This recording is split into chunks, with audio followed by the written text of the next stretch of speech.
Hey guys, can you guys hear me?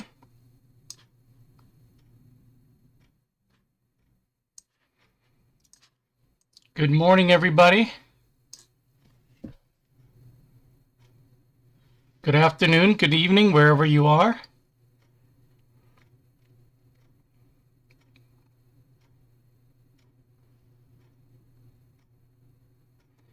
Thanks for being here.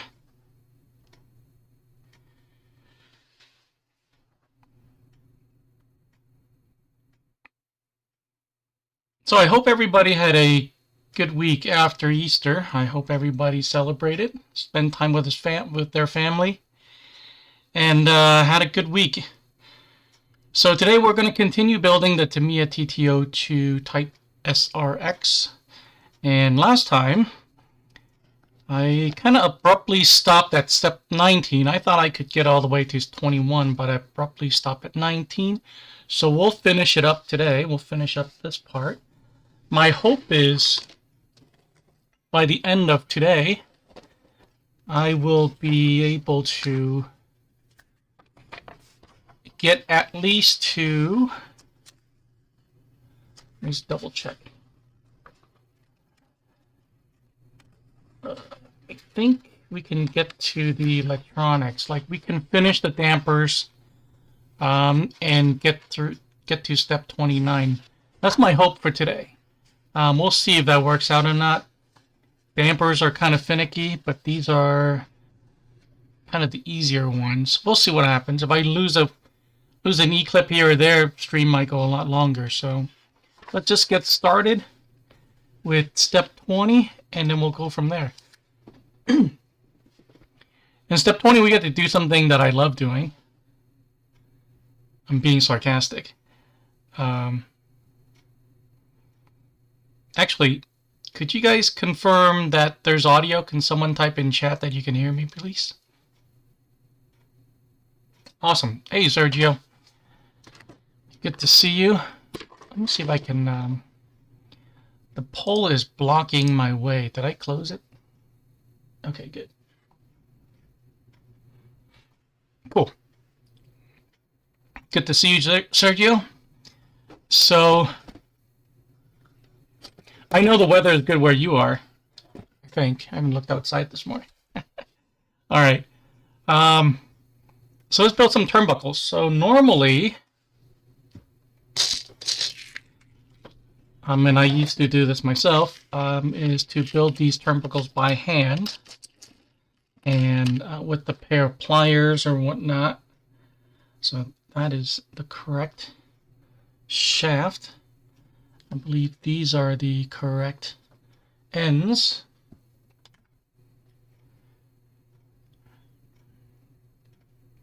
And we need one on both sides, on each side.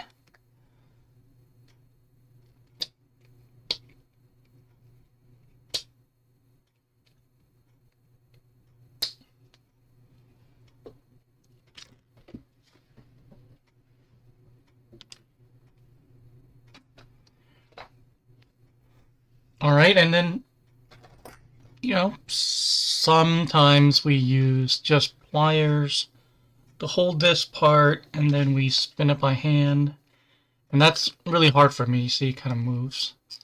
I just don't have the grip strength to hold it down tight enough. And then along came the shock shaft pliers, and these did a little better job. Kind of locks them in place. But you're still counting on your hand clamping down on the shaft there, and it again gets a little bit difficult for me. So I discovered you can use a pair of locking pliers, and this works a lot better for me because once you lock it, you don't have to hold it anymore. Oops. That's not going anywhere. So that's what I started using. These are small pair. I believe this is like, It came in a kit of 3. I bought this at Lowe's, so there's a medium. This is the small one. There's a medium and a large one, so I think it was maybe $20 for all 3, something like that. All right, so it solves that problem. And then there's a problem with twisting these as well. It's the same problem. You know, it's just hard to push in and then twist at the same time. When you have to build a lot of these, your hands get tired. My hands get tired. So a little while ago, I built a 3 racing kit, and it came with this wrench. It was only this part. It was only this black part, and they're double ends. This end is for 1/10. The other end's kind of like, I think it's for 1/8. So this helps you because it fits in there, and it helps you get a grip on the rod end, and it's a lot easier to twist. Problem is, after a while, my thumb gets tired. So I created this contraption, and now I can twist these both ways. It's not difficult for me, and all I have to make sure is that the electric driver is charged. So I know everybody's here is already a Tamiya RC expert, but just in case for some people who are watching this afterwards and they're brand new to RC and they want to build their own kit. So a turnbuckle is meant to connect 2 components of the car. In this case, the front wheel hub and the, I believe it's going to be the where's it snap to? Oh, it's going to be the damper stay. It's going to be the side of this right here. So there is this kind of bump here along the way, and it's hex shaped. So if you want to lengthen or shorten this turnbuckle, create different angles for you at the wheel in this instance. And to achieve that, normally if this was just a normal link and it's not a turnbuckle, you wouldn't have this. And if you turn the shaft in any way, it would loosen on one end, tighten on the other. But since this is a turnbuckle, is meant to be used to lengthen and shorten. One side is this side. This side is righty-tighty, the long side. And then the other side, the threads are milled the other direction, so that it's going to be, oh, this side's righty, yeah, this side's lefty-tighty. So this, I'm losing my mind here. So this side is left, and this side is right. Okay, this side's left, this side's right. Okay, so let's go ahead and do that.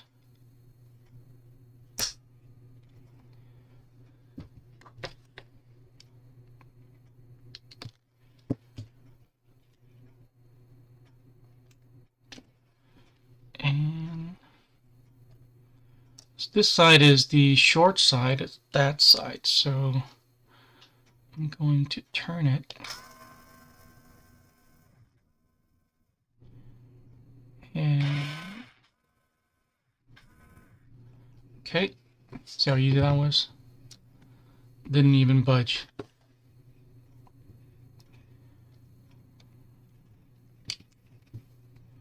And on this side, we're pretty much turning this rod in all the way to the end of the thread.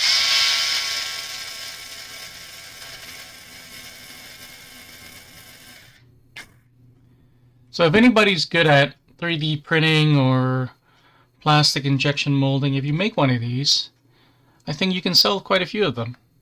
If you can just make this end compatible with a, I think this is 1/4 inch drill, and you don't have to do this, I think you'd have a winner on your hands. Maybe it's composite, Maybe it's just all this very hard plastic and whatever. I'm not a product expert. But that's that.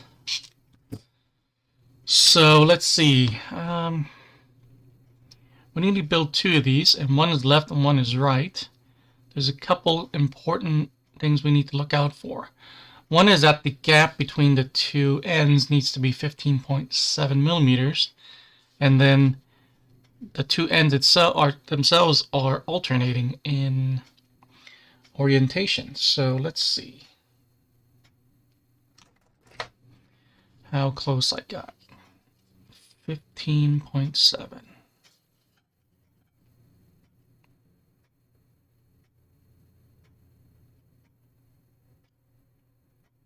So I kind of went a little bit over. So I'm going to loosen one end. I'm going to loosen both ends a little bit. Just a little bit.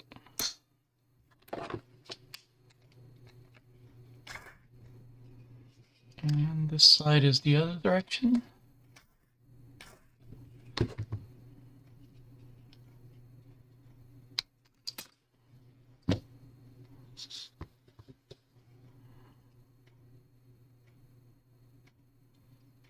Okay, 14. We're getting closer.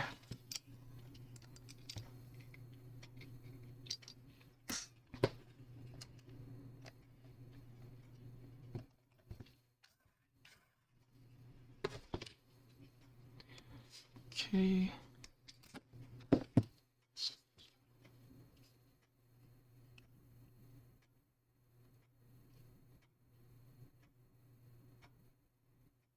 Getting very close. So now I'm going to be mindful. I'm going to start being mindful of the orientation. So I'm going to give this about a 3/4 turn and see what happens. And it's going to be, actually, I'll probably do this by hand. One. Okay.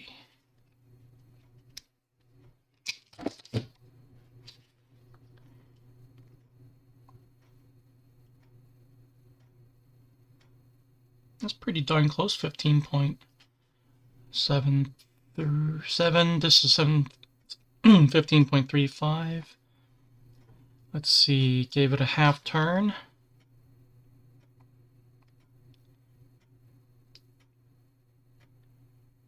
I don't think I'm going to get too much closer to this.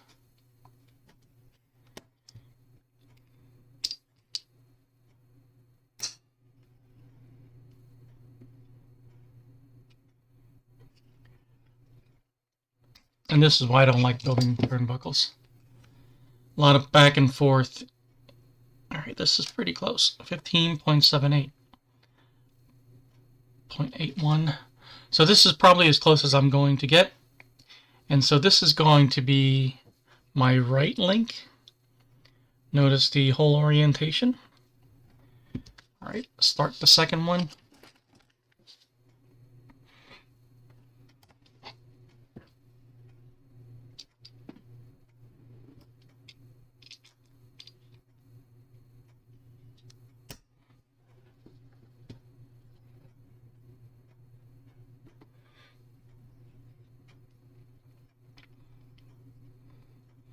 Sergio, let me ask you, if you're taking your car brushless, what do you know which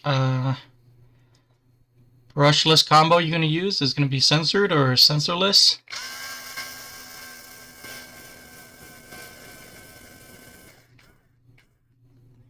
Are you going with a name brand electronics like Hobby Wings, or are you going to buy whatever's available on Amazon?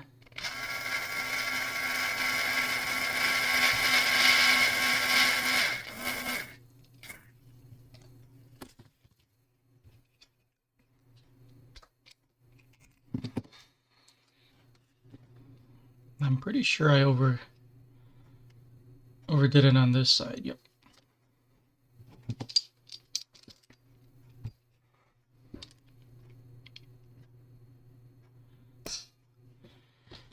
I am using Hobby Wing just stock for this build. I think you can see the You can see the motor right there. Censored castle. Oh, nice. I probably have like 15, 20 sets of, or bought 15, 20 sets of ESC, brushless ESC's motors. I've never had a castle before. So this is my own impression, okay? This is probably from my own personal experience. It's not actually the case, but this is just my personal experience. So Hobby Wing is for the racing, kind of a little bit more engineered, civilized kind of RC car. And Castle is the, you know, rough and tumble, short course trucks, bashing, and just raw speed kind of electronics. Again, that's just my own impression from probably the first couple months since I started RC. That's why I never had a Castle. I know they're going to be excellent. I just haven't had a chance to own one yet. So 15.5. So I need a quarter turn here. Let's see. I'm going to go this direction. Okay, so this way.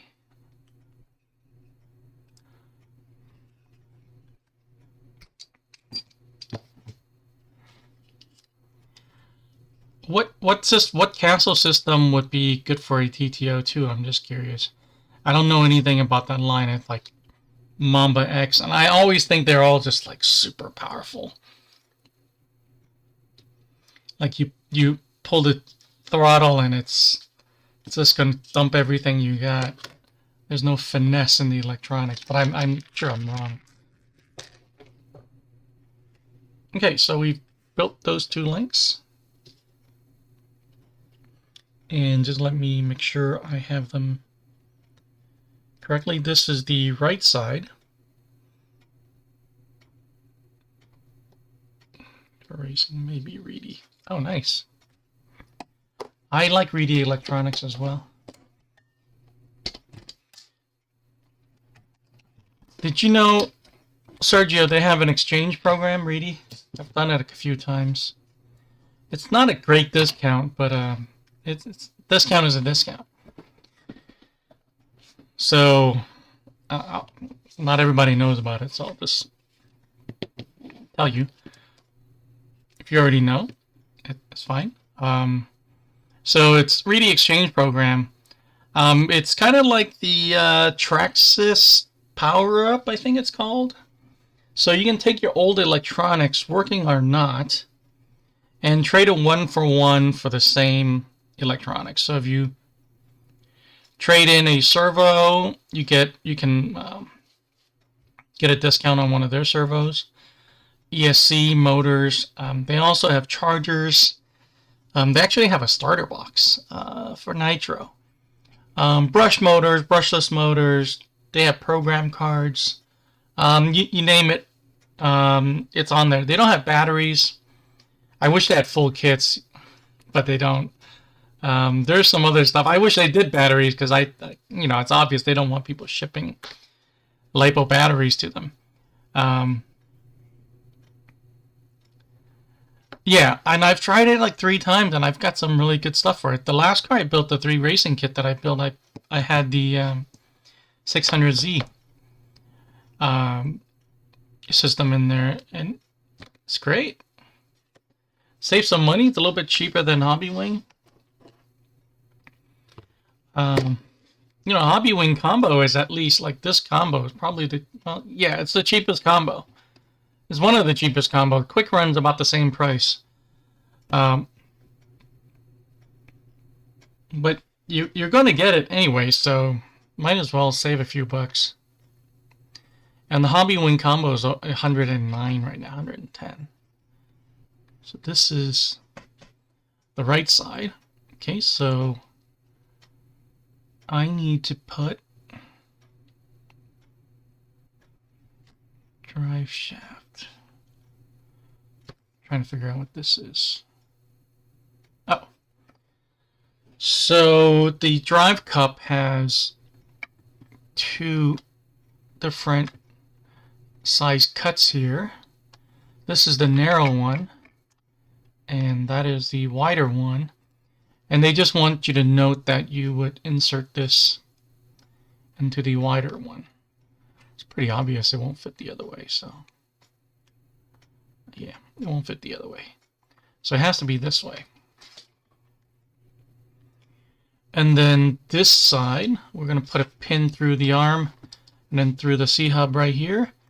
And we also need a grub screw down here. So let's see if I can find that first.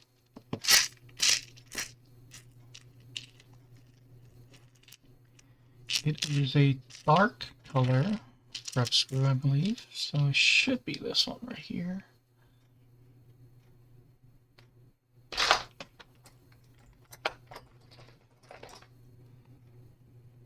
So where do you buy your electronics? Well,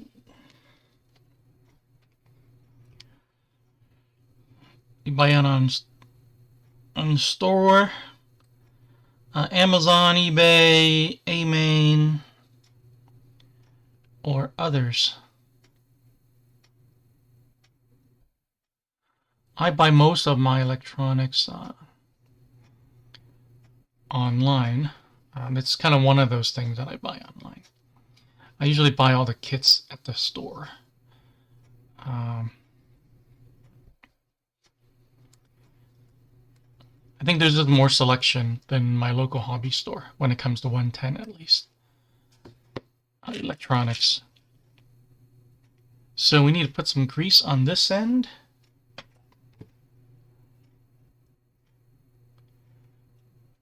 Power Hobbies and AMain. Oh, nice. I thought they were the same company. Or am I thinking of something else? So we need to secure the entire upright here with this pin. So we're going to push that in first.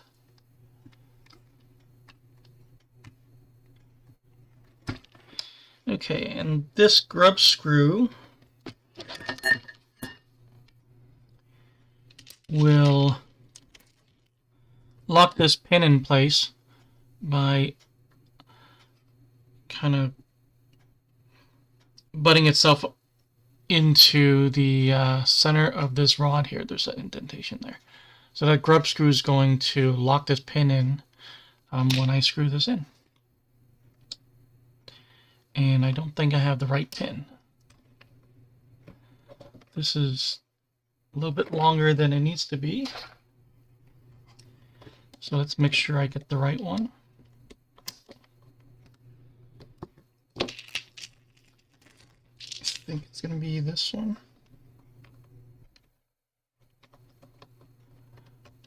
Oh, Tower Hobbies and Horizon's the same. Ah, nice.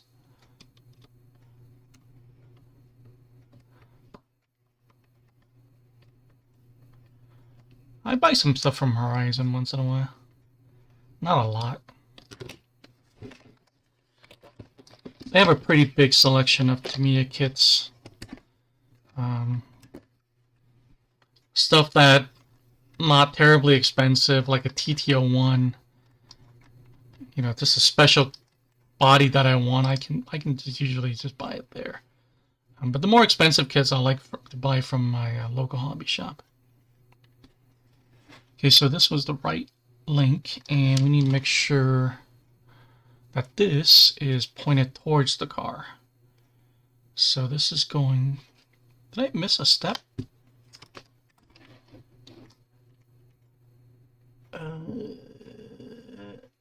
Did I miss a step? Did I not put on the... How come there... Did I miss a step last... Oh. I messed up last week. I think this is the... This is the wrong bumper stay. So I'm just going to grab this right now. Nobody caught it last week. Nobody caught it last week. on the stream.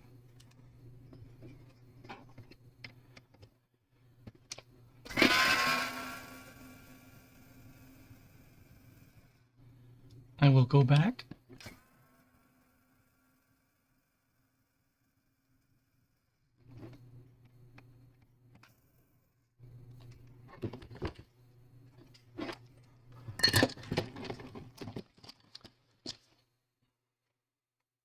So that's the first mistake of the day. Actually, this mistake came from last week, so I don't know if it counts. But it's okay to make mistakes.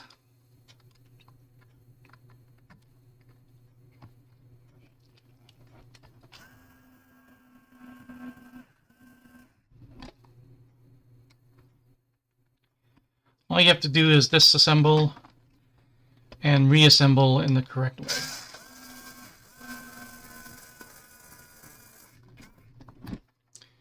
So don't be afraid to make mistakes.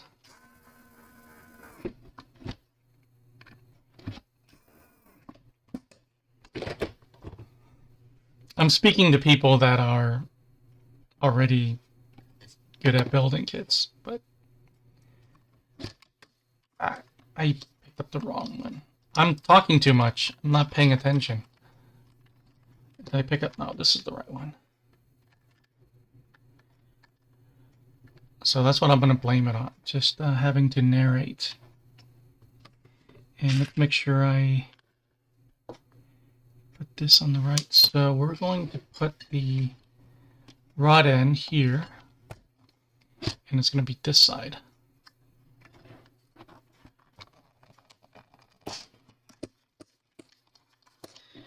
And then make sure the axle's inserted. And then we're going to snap this down. Oh, I need to put some grease.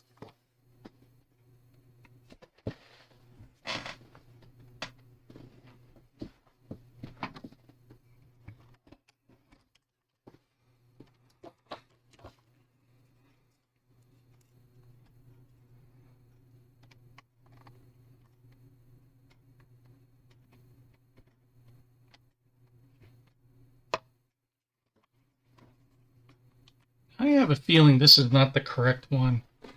Did I do this correctly? I have a feeling this is not the correct one.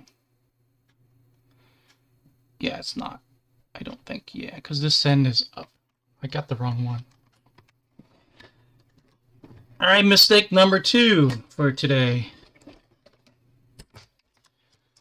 Pays to pay attention. I need to get better at talking and building. This takes extra time from you guys watching me build.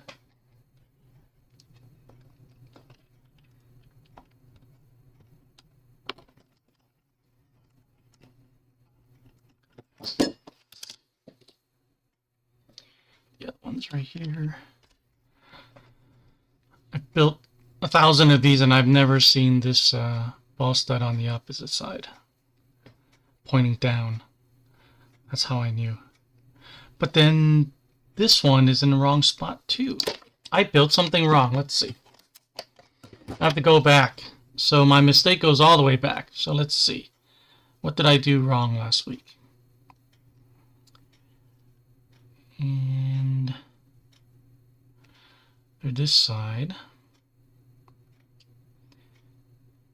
I think, okay, this one is this one.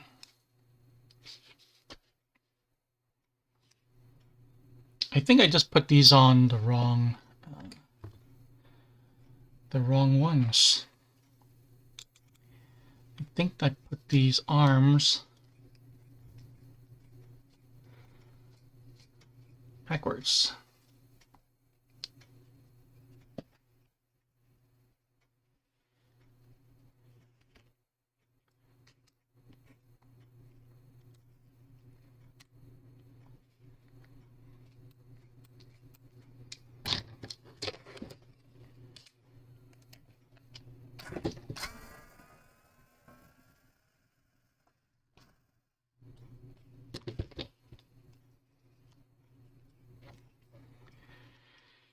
Okay. So, this is... I might have put this on wrong completely. I think I built this wrong in this step.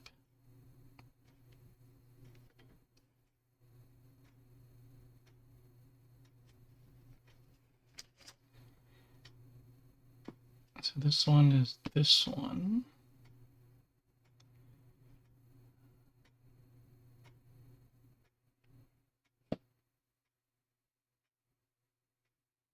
It's very vague. There's really no instructions here. Because this side... Yeah, this...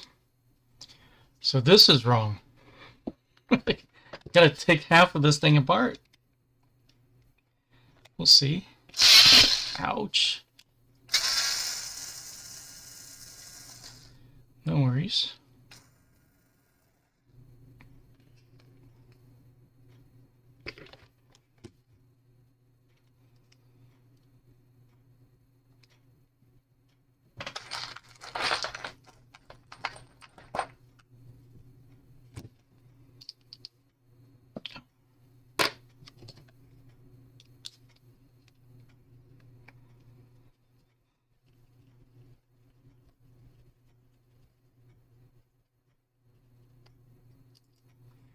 So let's see.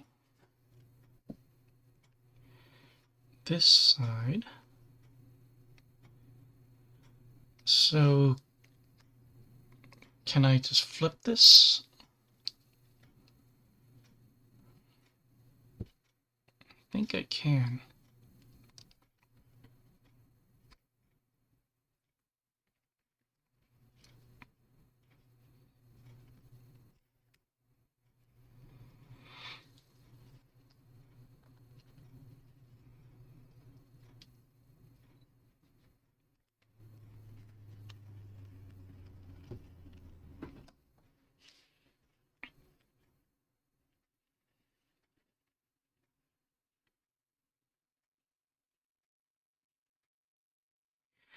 Guess I was very distracted last week.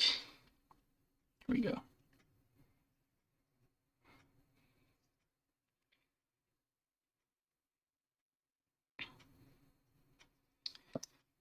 And so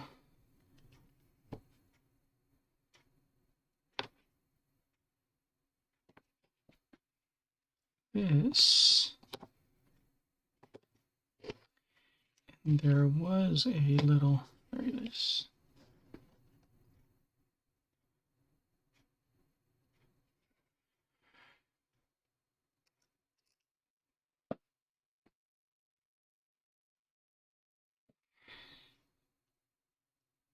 Got any plans for the weekend? Anybody doing anything fun? Going to the hobby store, going to the track, spending time with family.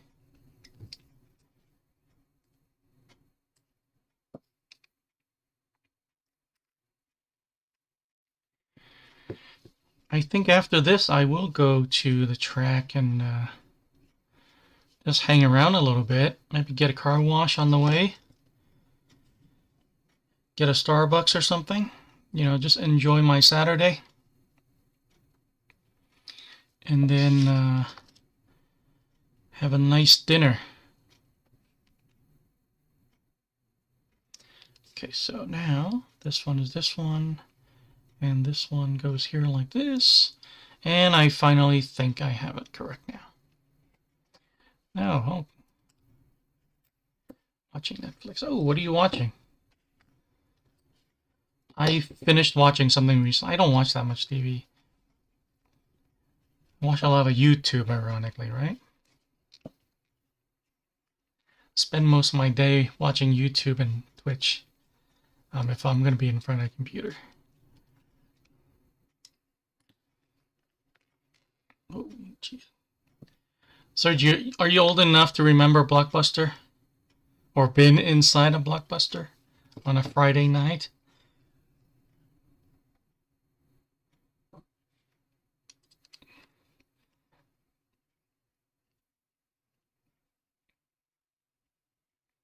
I am of that generation where it would make or break your evening, or probably even the whole weekend, if the VHS or DVD wasn't there. Playing video games. Yeah. What do you play? I play Call of Duty. It's probably the only thing I play when I do play. And I kind of maxed everything. Season 1, Season 0, I maxed everything out. I even play Ground War, and I got kind of bored. So I don't play Warzone. But I was like, what is this DMZ thing? And this is right, I think, middle of December. Maybe the third week of December, right before Christmas. And I got addicted to DMZ. I think I played for 3 months straight, nonstop. Nothing but DMZ. And then Season 2 came out, and it just got harder and harder, and I finally stopped. And then I started making YouTube videos again. I'm going to find that little World of Warcraft. Ah, nice. I am not that much younger than you, only by a handful of years. So I understand we are both of the same generation. The toughest generation, I think. We have it. I don't know. The 80s were 90, and the 90s were pretty cool. But I think, you know, we're sandwiched between two generations that don't get along. Frankly, I don't really care for either one of them, but can't really relate. But here we are. We are the best generation, I think. Okay.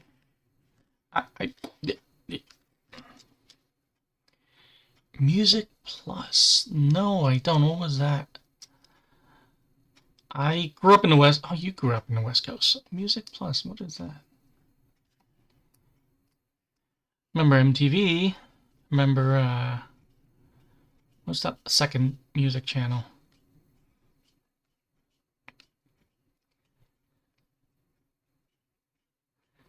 I remember Tower Records. I remember going to Tower Records for I lined up at midnight for something. I don't remember what it was, but I've done that. Okay, I think these are finally correct now. So they should look like this. Both these ball ends should be on top. And this is the correct way. And let's go back. Oh, this is the front, this side. So make sure I have the correct one. That one is that side. It's before Tower Records. No, I don't remember that. I immigrated here, so I didn't come here until I was 10 years old. So maybe that was before my time. Okay, let's find that pin again.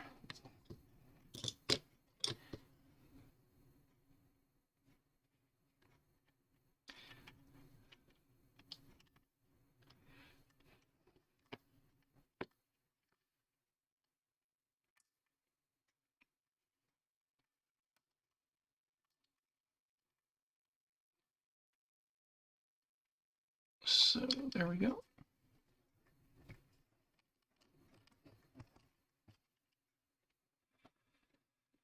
If you grew up in the West Coast, do you remember Fedco? Now we're really dating ourselves. Did you ever go to a Fedco? I have vivid memories of that store. And Zodi's. I grew up on the West Side, so I don't know if these were all over LA. I was a kid. I was very limited geographically, obviously.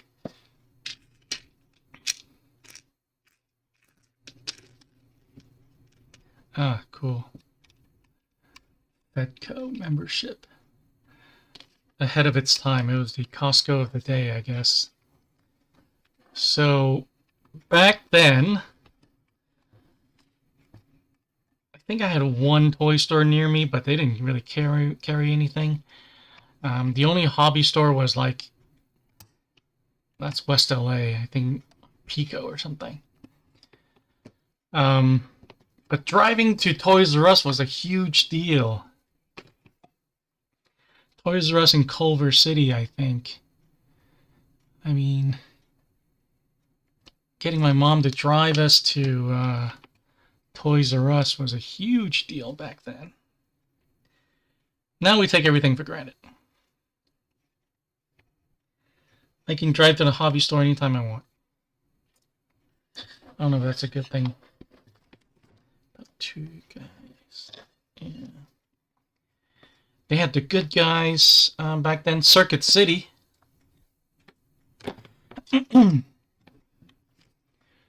There was a home improvement chain that briefly existed called Silo. I don't know if you remember that one. There's some interesting things back in the day. Here's the other link. And so this turnbuckle needs to be on the same side also. They're not going to be symmetrical. So, you notice this side, the nut part here is facing the car, and this side is going to face away from the car. And there's a good reason for that. Again, I'm talking to the people who don't know. I'm sure Sergio knows.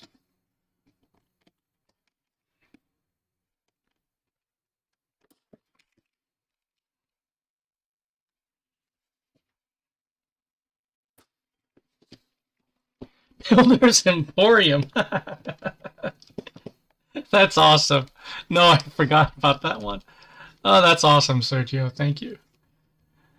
I don't have any vivid memories of walking into one, but that name really kind of came back to life. That's awesome. Thank you. That's hilarious. Trying to think what else there was around me. But there wasn't any Walmarts in LA, was there? Back in those days. I don't remember ever going to Walmart. I think there was a couple Targets, or Zodi's turned into Targets or something. Yeah, we had all kinds of stores. We had Montgomery Ward. I think that's predates Ross. Mervyn's. We had a lot of interesting department stores. Oh, speaking of department store. Oh, first job. Oh, nice. That's cool. My first job was working at a restaurant in Inglewood. And it was fun for a little while until they got cockroaches. Then it got kind of stressful. And then I quit. Two Guys was before Target. Wow. Okay. So we're talking like maybe... Are you talking about maybe the 70s? So I didn't come here until the 80s. Mid-80s. So...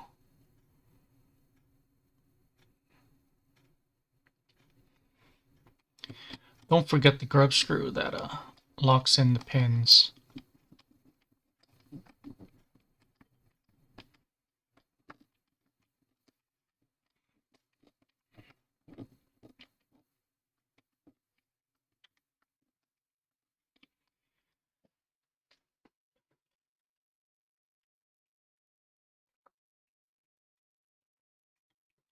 So nowadays, there's only really two department stores, right? Mall department stores. Macy's and Nordstrom, pretty much. Only ones left. You may see like a luxury one once in a while, but those two are pretty much it. Back in the day, those like Broadway and get some of the other names, but there was a lot more. And then everything started merging, and then they all merged into Macy's. Early 80s. Hey, Mateus, how are you? Good to see you.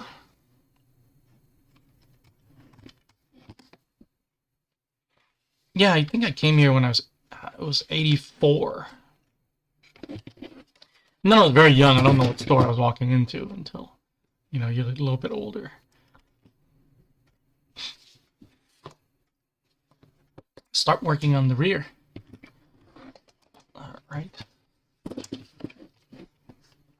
Let's put on this, put on the correct damper stay on the correct side. If you watched us last week, Mateus, I put the front damper stay in the rear, and when we went to install the front uprights about half an hour ago, I discovered that there's nothing to put these links onto, so I flipped this over here. Then I discovered I built the uprights wrong, and I had to take everything apart, flip it over, and now we're here. Now we're in step 21. So we're definitely going a lot slower than I anticipated, but that's okay. Oh, let me ask you guys.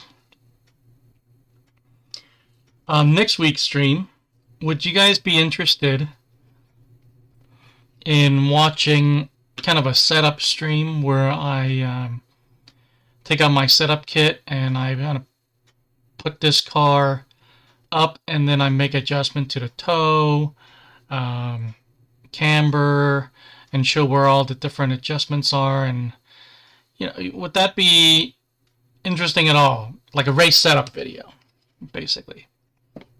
And then we'll fill in a setup sheet together. If anybody's interested in that, let me know.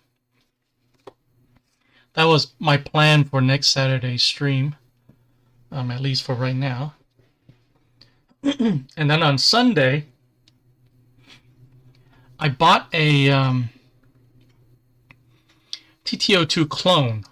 Oh, awesome, Sergio. Thank you. Thanks for the feedback. I bought a TT-02 clone on eBay. One of those Chinese knockoffs. I didn't get the carbon fiber one. I got the one that comes with the tub chassis, just like this one.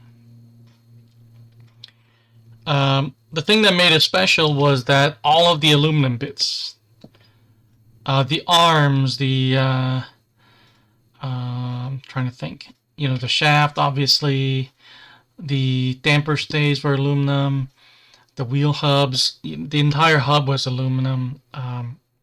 So I don't know which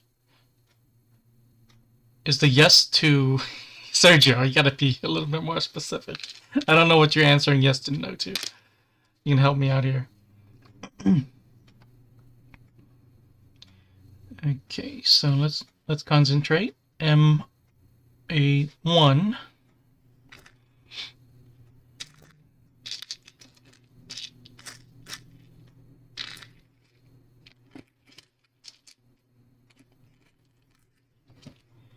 There is a delay in me talking and you guys seeing it on stream, so I don't know exactly which question you answered. No to clone. Oh, that's a shame. I already bought it. Darn it. No, so I was just going to... the idea behind that was... I was going to take it apart. Because it was only $117, pretty much around the same price as a TT-02, minus the body, of course, minus the ESC and motor, of course, but there's all these aluminum bits, so my idea was to take it apart. Okay. Thank you, guys. My idea was to take it completely apart and look at every aluminum part, try to figure out how much they cost and see if it's a good deal or not, and not to build another TT-02 with it, but to see if it's cheaper to just buy that and put those bits onto a real TT-02. That was the idea behind the stream. Could do a comparison. Of course, we can do a comparison. I have some of the original Tamiya parts, the kind of the similar Tamiya parts. I can compare those. I can compare it to just whatever comes with a standard TT-02. I want to compare the weight also. I want to see if the tub chassis is of the same quality, or is it, made very cheaply. Yeah, there's a few things I want to do with it. I'm not just buying it to promote something that's fake. I just want to see if it's a good value because, oops.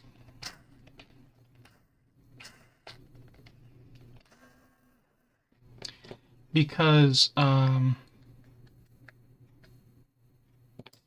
oops, this is a 2.5.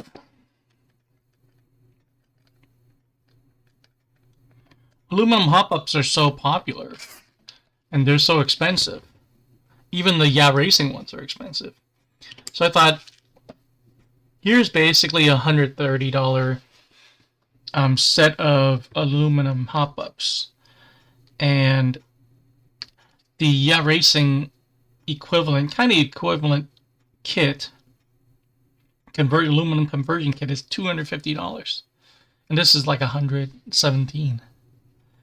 So I'm thinking it's an alternative. And this clone I got is it's a clone of the standard TT-02, kind of what you buy off the shelf. And the Racing one, I think it's closer to an RR.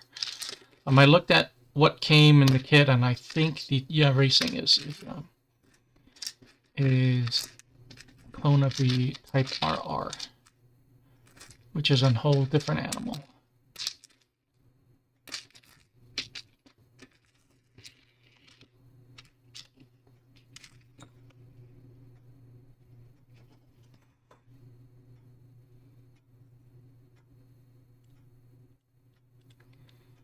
Did I get the correct?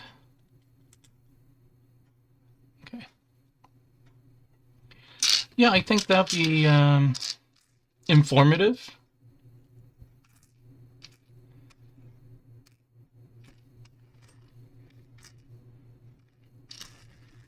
I think that would be helpful. Just like, I'm testing motors. I don't know if you guys watch any of the videos I put out this week. I tested 6 brush DSCs. My train of thought is to find affordable hop-ups, because everybody wants their car to go faster. Everybody wants their car to handle better. Everybody wants their car to be a little bit tougher. So I want to try all these kind of budget-friendly alternatives to fix or improve your car. I built an RR, and I think I used all Tamiya hop-ups for one, and it's got way out of hand very quickly. You can watch. I have a whole playlist on the TT-02 RR hop-ups. I don't know how. I probably put as much money in hop-ups as I did for the kit. That's a playlist on my channel, and you can see how much I did to it, and it's probably not worth doing. I think this is going to be a better car. I think this is going to perform better than the TT-02 RR. Brush ESC and brush motors under $30. Yeah, for sure. I have one. I have the 15 turn, I think. I took a picture of, I think, 9 of the motors yesterday. The last one came in the evening, and it's this yeah, racing, hack moto, 550, 21 turn. So I want to try to put a 550 into a TT-02. I'm sure I can do it. I think that would be an interesting, because I tested all of those higher amp ESCs. The 1060 is 60 amps, and I tested like 70 to 90 amp ESCs. Okay, it's this blue one. That'll be interesting. I have not used a really brushed ESC because they look an awful a lot like just a plain 1060. From your experience, Sergio, is that the case? Are they just clones of the 1060? Because they look awfully alike.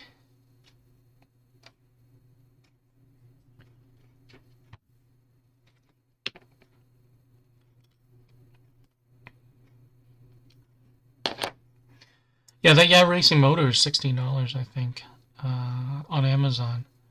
A little bit cheaper on other places, but I needed it quickly. Okay, and now I'm going to do this side.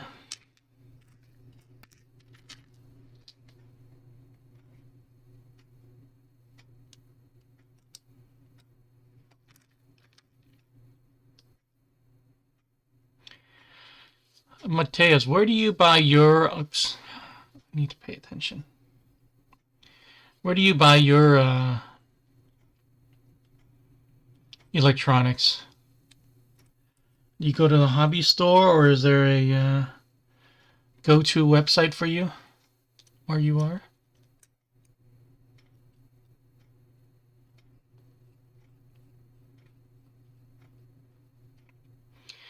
Sergio, have you tried the Reedy servos, the 2513, the 1514? You know, the lower end servos.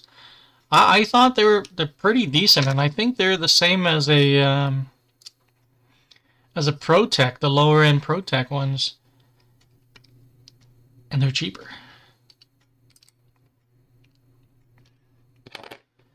You know, the 25. One of the servos that just recently came back in stock, it's like 20 something dollars. I actually thought about stocking up on Reedy servos. They're more than adequate for a TT-02. Okay, so this is done. And now we need to put this on here. We need to put a little grease on the end of the screws. MA1.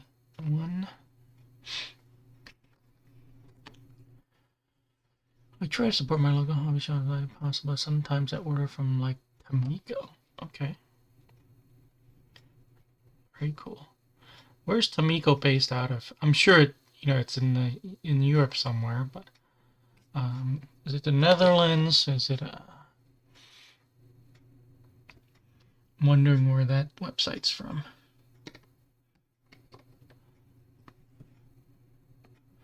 So the grease will help this screw go into the diff cover here. And that's the only reason we'll put some grease on.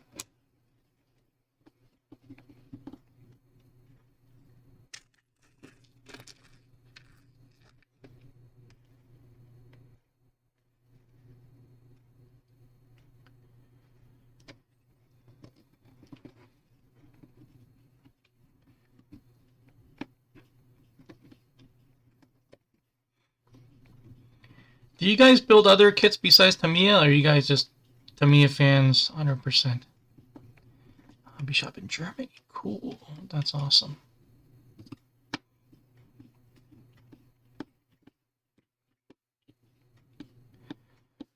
Do you guys have any plans to visit the Tamiya Mecca in Tokyo? I think it's in. I understand there's like a, I don't know how big it is, like a 20,000 square foot retail shop with rows and rows of Tamiya, and there's 20 of each car on display. on the shelves. That's how big the store is. So that would be the Tamiya Mecca. I wish I could. I'm hoping to go there one day and see it in person. I hope I have enough money to buy a few things and take some pictures too. That'd be awesome. Big hobby shop. And then I also hope to go to Hong Kong one day to visit. There is an area, there's a neighborhood in Hong Kong where it's basically the Tamiya hop-up mecca. So what's that brand? GMP, Yeah Racing, RC Mart, they're all right there. So there's entire neighborhoods dedicated to just hop-ups. There's 3 Racing and other brands there, I'm sure. But, you know, Tamiya is huge in Hong Kong. So that's another place I want to visit. Haven't been there. All right, so we're going to build another. We're going to build the rear axle. Thank goodness this doesn't have that axle ring.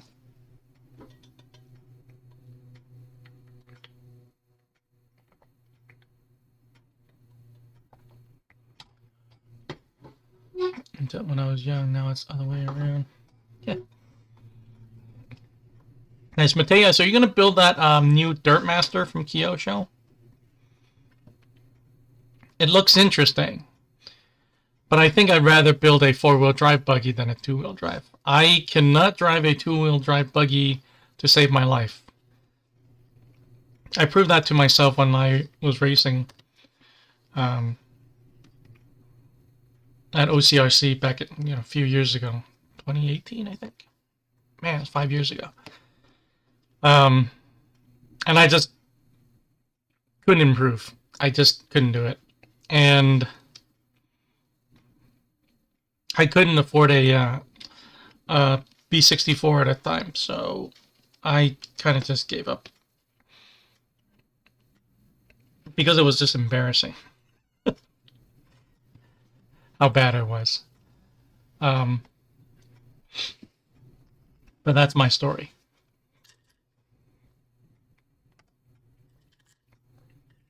Okay, I know the axles are here somewhere, because I saw them.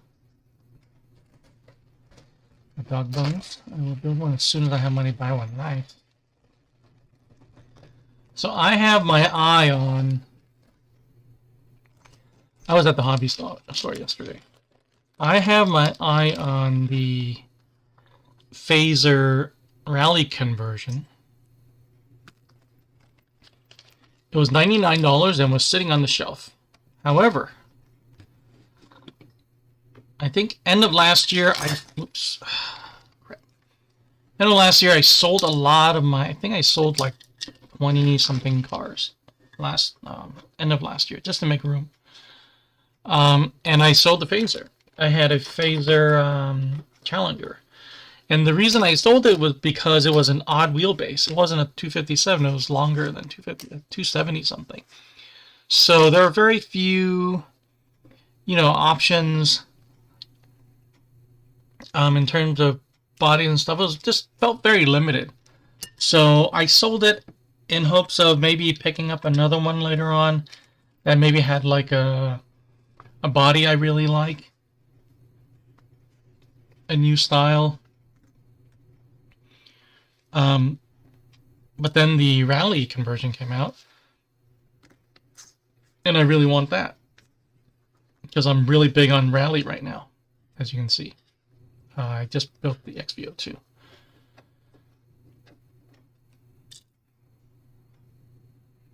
Aim for one to come to you.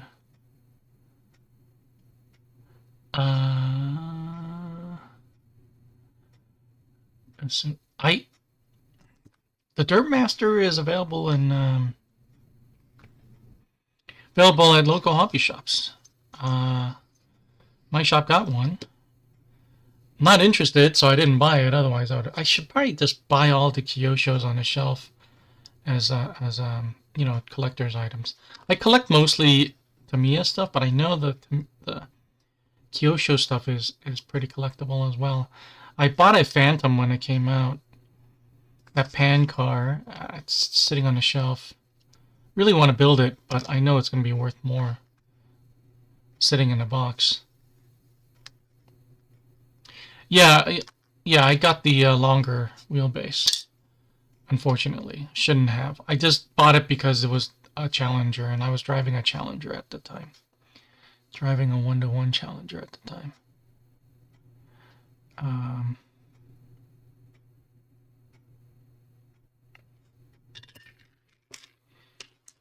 Don't know if...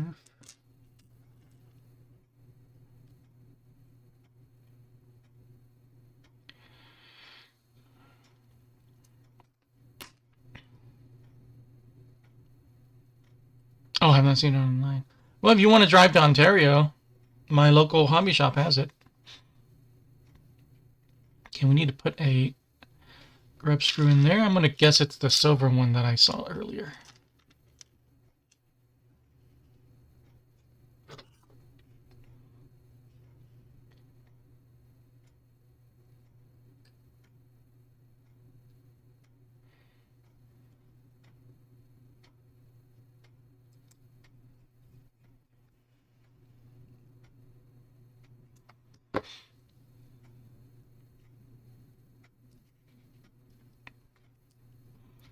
This doesn't flex all the way.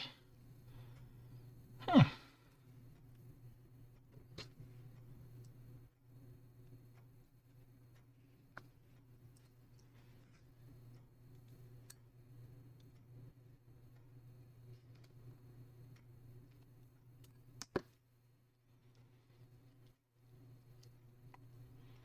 Okay, that's pretty good. Not the greatest design, but it works.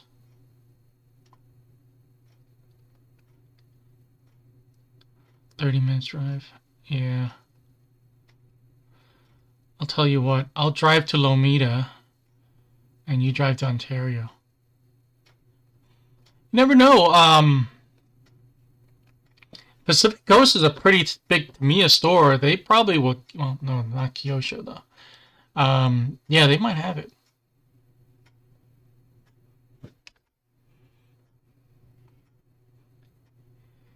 Let's see.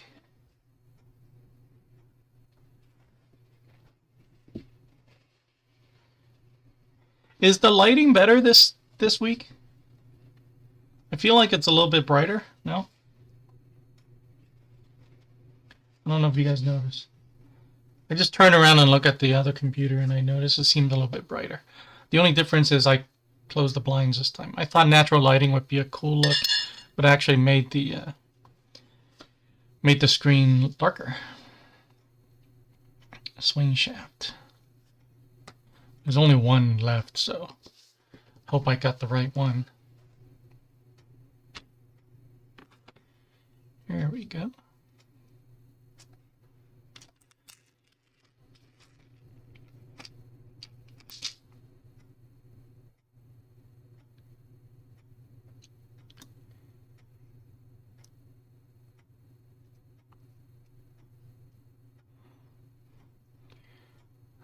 Oh, well, Lomita is really far from me.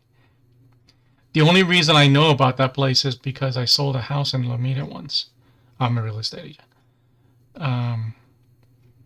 And I had to drive there on the weekend. It was pain. But I sold a house, so.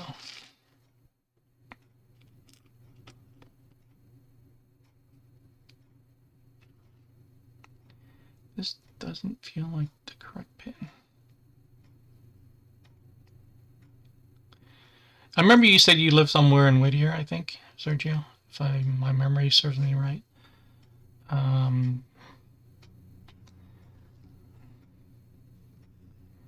You're not close either, but at least I think you're halfway ahead of me. Get a 30-minute start, I think. The other side.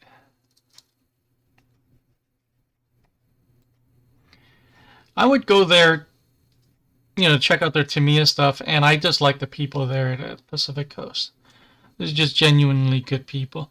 There was one gentleman that I forgot his name, but so helpful. And we chat about, Tamiya stuff and stuff like that. And, I think he's an OG back to when Tamiya first came to America, stuff like that. And he just tell me stories. It's just genuinely good people over there. They're hobby fans, basically. They're RC fans over there. And that's important. Not just somebody who has a job there. Really good people.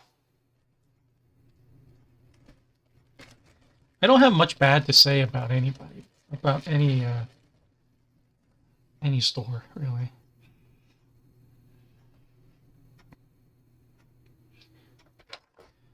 I know the hobby store is a tough business. Well, nowadays the margins are pretty good. I know this because one time I was at Pegasus and we were looking up a part on the computer, and the guy turned the screen over, and I saw all the wholesale prices. And he was like, "Yeah." I was like, "Man, your margins are double." He's like, "Yeah, it's pretty good money here." But you think about all the costs, all the people you have to employ. It better be a high margin, otherwise, there won't be any stores left.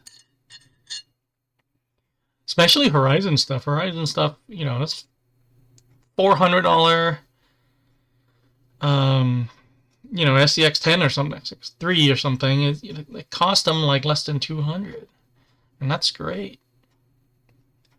That's great. I mean, it's bad for us consumers, but it's good for the stores. Keep them around.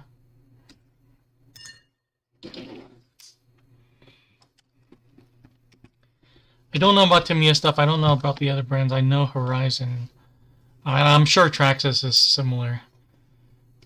Okay, now let's find the front uprights.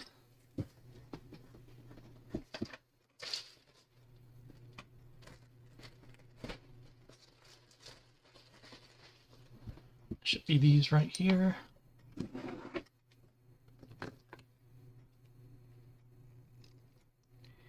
Hey, Mateus.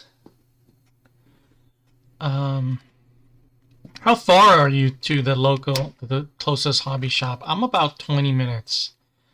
And I just go there just to hang out sometimes. I don't know about you guys. Anybody else watching? Love to hear about your local hobby shop if you have one. I chat with people on Discord server, not my Discord server. And some people love the hobby, but they don't live anywhere near a hobby shop, and it's just a shame. They're not close to a track. They're not close to a hobby shop. They got to buy everything online, and they're kind of just isolated in the hobby. Where I'm lucky. Live in a place where I think there's how many now? I think I have 5 hobby shops within like half an hour from me.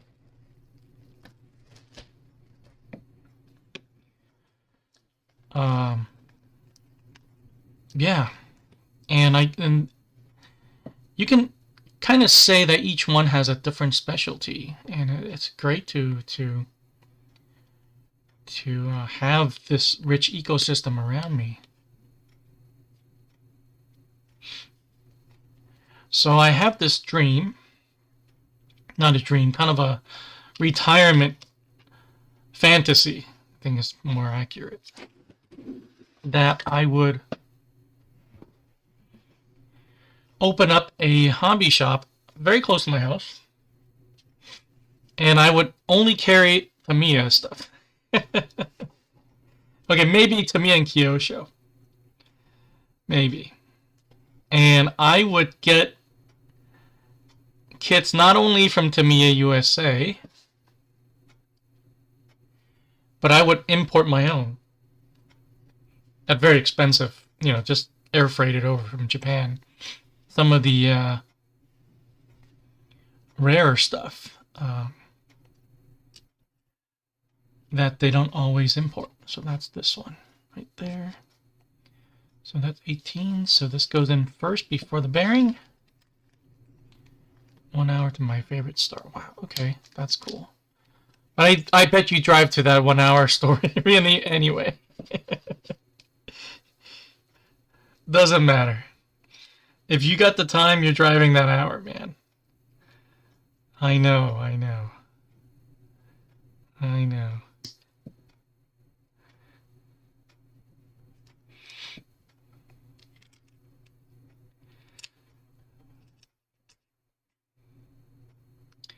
There's a couple of stores in LA I haven't been to yet. Sergio, have you been to Rob's? I think it was close to OCRC back in the day. It seemed like it's a pretty decent store as well. I've never been there. I think they had a YouTube channel. I don't know if they still post videos. He used to teach you how to do stuff. Don't know if they still post videos, but yeah. So that's not, what is this? Drill these holes with a 2.5 millimeter bit. And I'm doing this the wrong way. It's this way. Well, anyway, it's the bearings in there. Then the spacers in there regardless. So there we go. I need to drill this hole.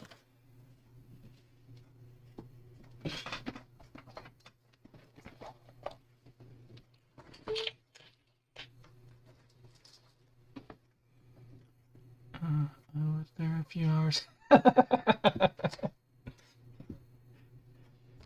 Just like a true RC fan. Awesome. Yeah, I was saying that I'll probably go to one right after this. And I'll give myself an excuse to go to any one of them. My favorite excuse is to look for paint. Those rattle can paints, you know, you can just stock up on different colors and stuff like that. So that's, you know, oh, you know what? I need an extra PS25 or something like that. And I just drive to the store and, you know, pick it up, and then I get to walk around the aisles for half an hour. You know, that's a good time for me.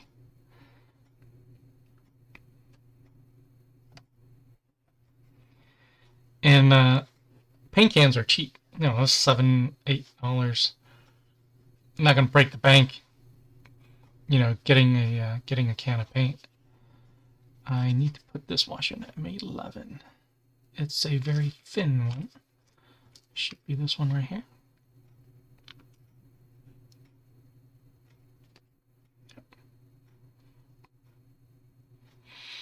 I'm actually really glad to see all these shims on this kit, because if you watch the TT-02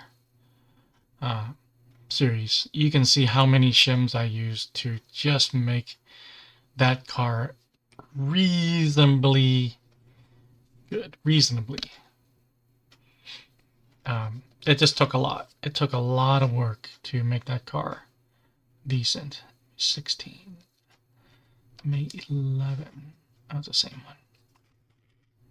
This one. Of course you spend more than you thought. But you don't tell anybody that. That's just between us RC guys. You never say how much you pay for stuff.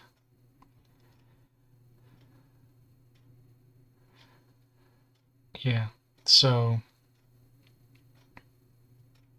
have you guys used any other brand of paint besides Tamiya rattle can? I wanted to pick up a gray color, kind of this mute gray. That's popular with all the cars, you know, the 1-to-1 cars out there right now. And I drive a gray car, and I wanted to. I have a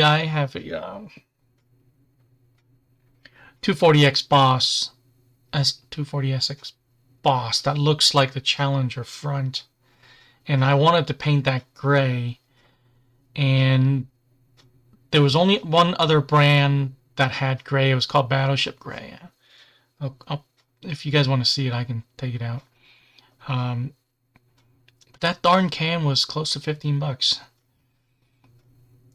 and I just didn't understand why. It's the same thing, but I bought it anyway because I needed it. Actually, I just wanted it. I can just paint it black if I wanted to. Okay, so we need a pin.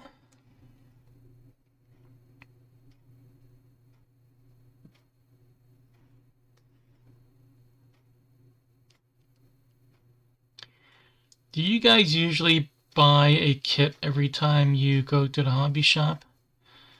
Or you go there just as often for miscellaneous? Are you guys kind of on a mission when you go to the hobby shop, or you just browse and, you know, maybe look for, like me, a can of paint and kill some time?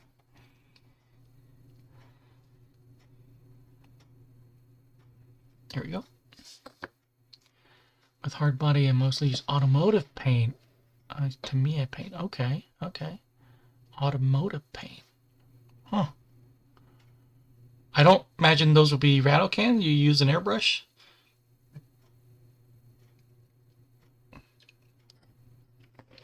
Do you guys have you guys, either one of you have an airbrush? That's not something I've gotten into yet.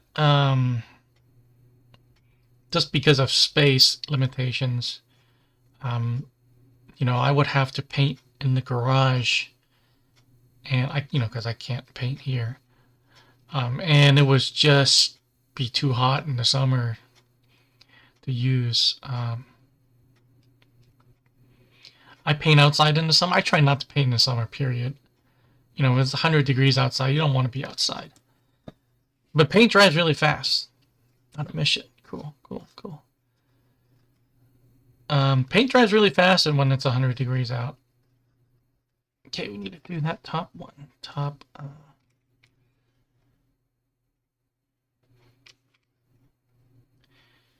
It's gotten a little bit easier building this because there aren't that many parts left. Ah, you do. Okay. Okay. I'm curious, what brand paint do you use with the airbrush? Airbrush, break on around. Okay, then what color I want? Oh, man. Yeah, I'm only rattle can right now. Maybe if I ever move to a bigger place or get a dedicated, what I really hope is the stream takes off or channel takes off, and I can kind of do this. I can afford to do this and have maybe a studio. That would be awesome, and then I can, you know, build a lot more. I can stream a lot more, and try different things. Let's see. I don't want to be Kevin Talbot. I'm not going to destroy RC cars. I think I would want to be closer to like RC Kicks, maybe. Yeah, just behind the counter. I don't even like appearing on camera. That's my problem.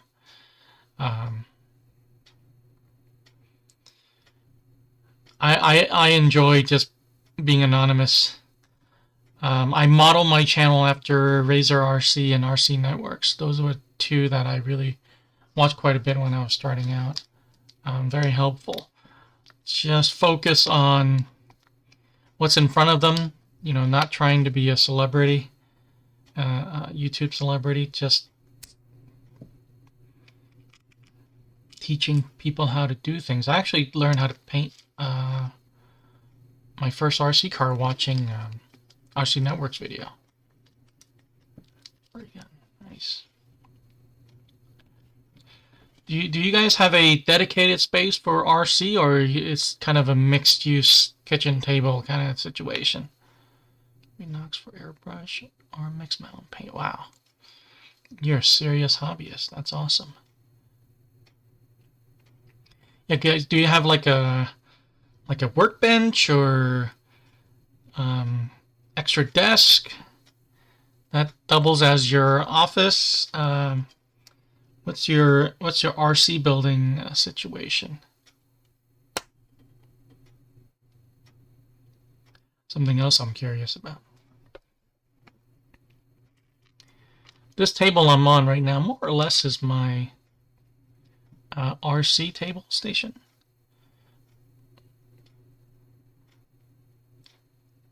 But I do have the Xbox and the TV here right in front of me. Sometimes I game here. But nowadays mostly it's for RC. Oh, you have a desk. Okay, cool. I would love to do like a viewers setup kind of gallery. Like you guys would send me pictures of your RC station, and I would just post it on a website. Speaking of which, dedicated craft and RC build. That's awesome. Is it inside the house or is it in the garage somewhere? Because mine's inside the house. That's why I can't paint.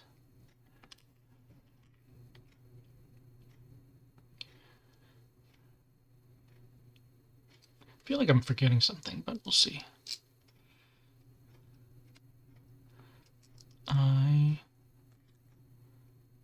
Did I forget this shim?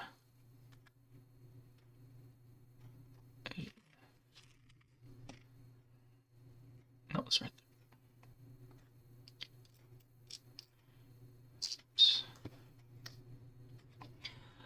Oh, when I launched the channel back in 2019, shortly after was the pandemic, and near the beginning of the pandemic, you know, I wanted to do this a little bit more seriously, and I bought a website, bought a WordPress website, but I never launched it. I wrote a few articles. I wanted it to be kind of a blog style website. You know, writing about, one of my first articles was actually preparing your TT-02 for racing. That was one of my first articles. And so I never launched it. I never opened it up. But now I think I am near where I can open it up. But more of a tube style site. And I would just have, you know, I've made 400 something videos already. I would have a feed website where all my YouTube videos would go to that website directly, and then I would add articles, I would add commentary, and then I can have, you know, more interactive features on the website, things I can't do on stream, and it's there 24/7. So if you guys have any ideas what you'd like to see, you know, let me know. Maybe hobby shop tours or something like that. I would love to do a series like that. But you know, the same usual builds, tips and tricks like that. That's kind of the content that I want to put together with all the videos and articles I would write. I enjoy sharing what I've learned. It's limited as it is. You know, I enjoy trying to help people just coming into the hobby to get their feet wet. That's kind of, yeah, I feel like I forgot something. Or I used a wrong spacer. But most nitros I wrench on out in a workshop. Yeah, you don't want that mess in the house. I love nitro. I love the smell. I love the sound, but I don't want it inside the house. I don't want the fumes inside the house. I get you. Oops.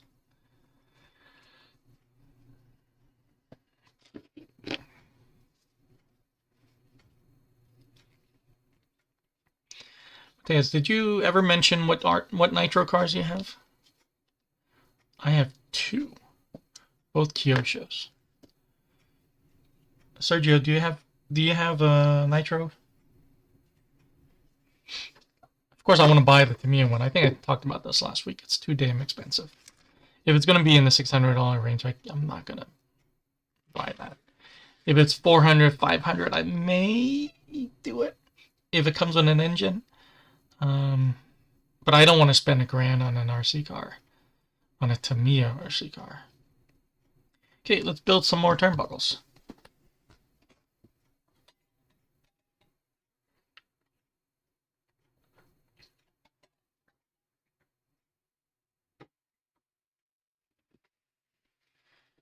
Looks like a few of you. One of you said you're not going to take your brushless, take your TT-02 brushless. Okay. Well, you come to the right place because I'm testing a bunch of brush DSCs and motors in the next couple of weeks. Oh, do you guys know what your gear ratios are in your TT-02? What they are currently? Spur and pinion. I'm interested to see. Actually, I should already know, right? What the pinion and spur is. This is probably going to be the default, like 10 something. I'll look in the back. Because that Subaru the TT-02 Subaru Rally that I built, I'm getting ready to put some hop-ups in there. And the first two hop-ups, one of the first two hop-ups, it's going to be the high-speed gear set, 64-tooth spur and a 29-tooth pinion. And I want to get the gear ratio down to under 6.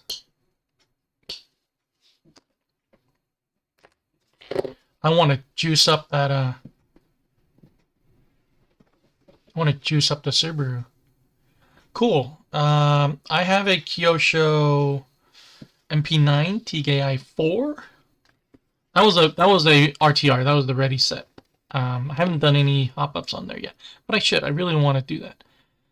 And I have the FW06. I got the Camaro one, and I never drove that thing with the Camaro body. It's still pristine in the box. As soon as I bought it, I think I bought a protoform body with it, and I just stuck that on there. I'm not driving a lifelike Camaro body on a track and crash it and get it dirty. I'm not doing that. Yeah, I need to do that more often. I need to go out there with that car more often. It's a fun car. Okay, so this time they need to be 16.5 between the caps. And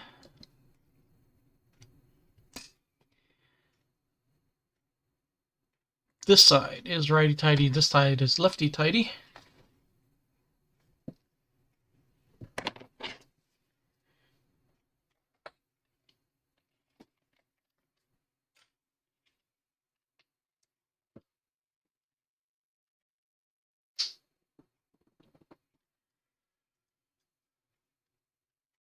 I want to sell my MP9 and build an MP10. Oops.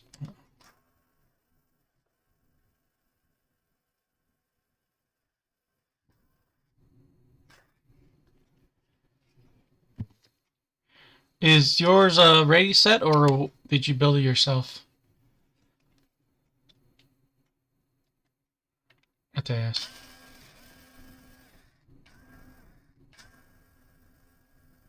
I'm just not catching.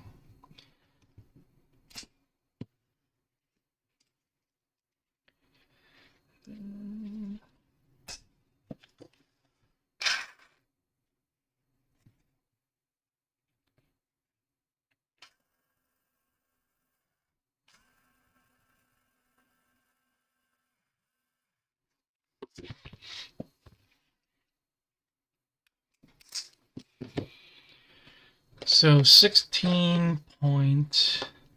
Let's see.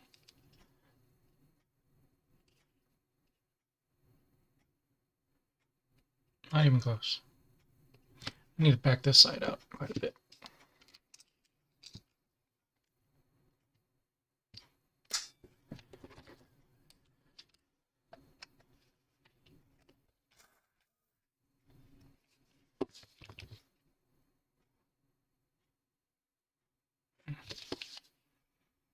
One is RTR. That's cool.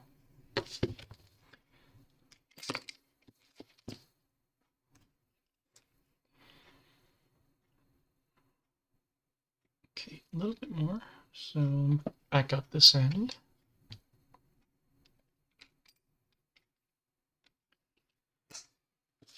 Let's give it like 3 full turns. 1, 2, 3. And they need to alternate.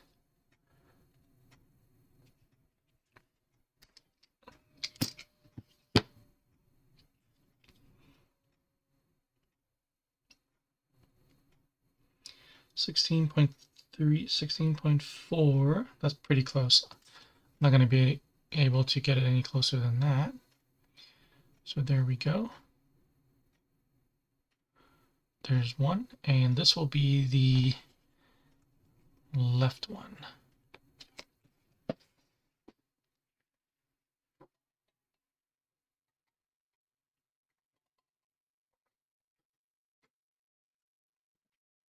Okay. Cool. Mateus, are you into crawlers as well? I used to be super into crawlers. Pretty much right before Tamiya, my Tamiya phase. I was so much into crawlers. And where the heck did that shaft go?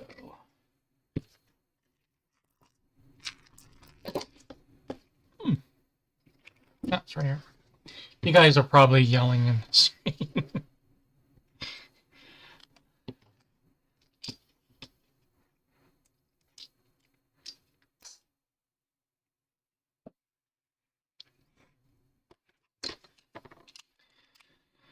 And this side's going to be lefty tighty.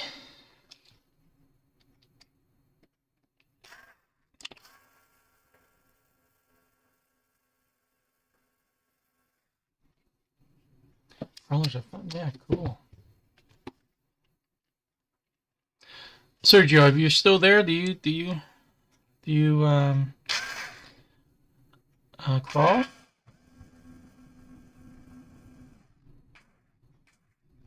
Probably. I'm pretty sure I've asked the same question more than once, but I just can't remember what we talked about last week to this week. I can't keep track of my own daily activities, so it's not that I'm forgettable about your guys' stuff. I just can't remember my own stuff sometimes.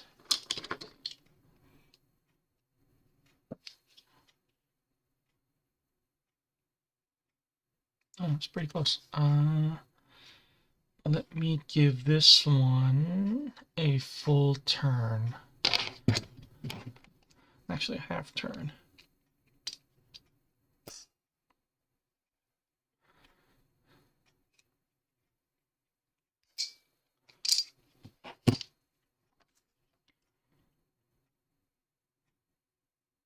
Maybe another half turn.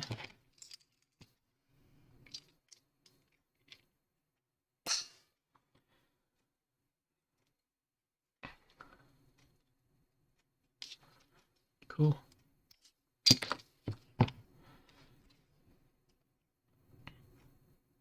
Nope, 16.53. That's probably the closest I've ever been with any turnbuckle here. So now we're going to do almost the same thing with the front. And are the front symmetrical? Let's see. They appear to be.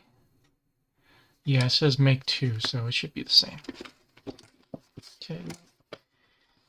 And same as the front. Let's put in the pin first, just like the front. Are there any grub screws left?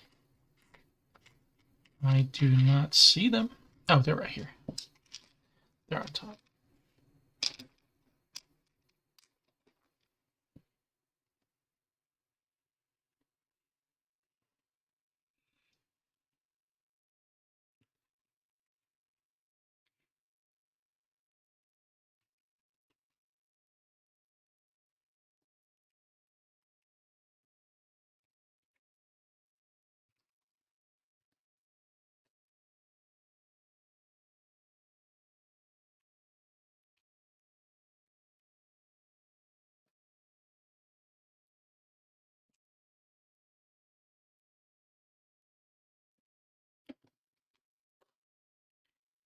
Dun, dun, dun.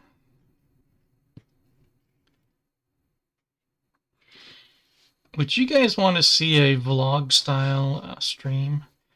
Then I would just go to a hobby store and walk around. Would you guys like to watch that? Is this the... I think it really matters, does it? Let's see.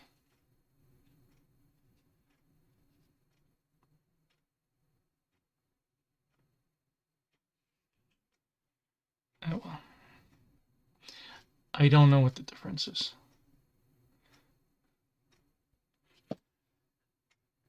Insert ball connectors and decide what the thing mark. I didn't do that for the back. Let's see. So down and then facing this direction. Okay. I didn't do that for those two links over there, but that's okay.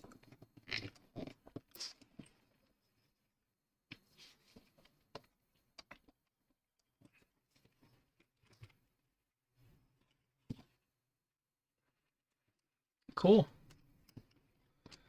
That's awesome.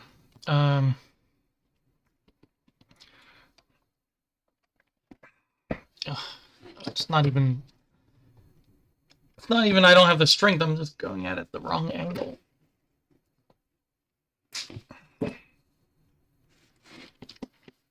Is this the correct side? Yes.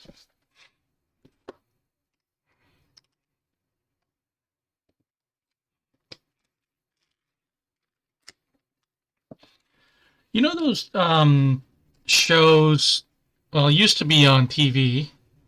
Now they're on YouTube. The travel channels where they go eat stuff, like Mark Wiens, Luke Martin, the Food Ranger, those, very popular YouTube channels.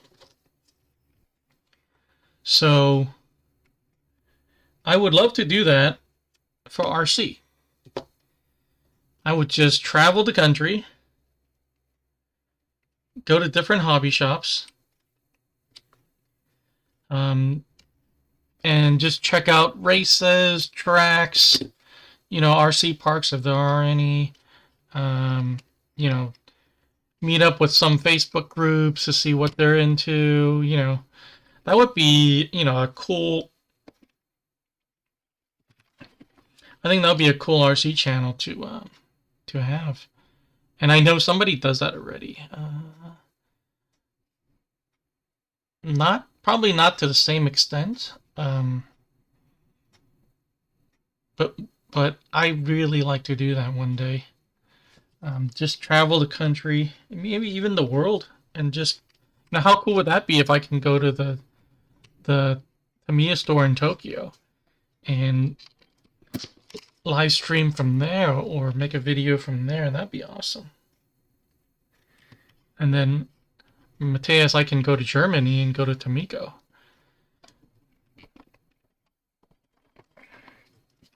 I would love to. Sounds like, yeah, I think I would love to go to like Indonesia. I have a lot of viewers in Indonesia, and see what that's like. What's the RC scene over there? Ouch. Okay, I'm about to run out of strength.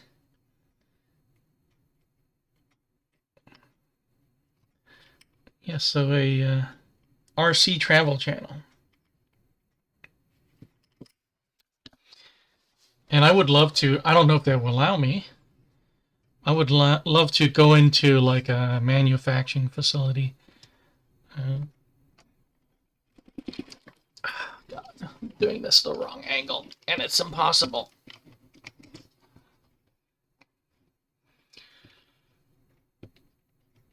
Oh my God. There we go. I think, oh, I need the grub screws. That would be terrible if I forgot this and I'm driving around the track and the pin falls out and then my day is over.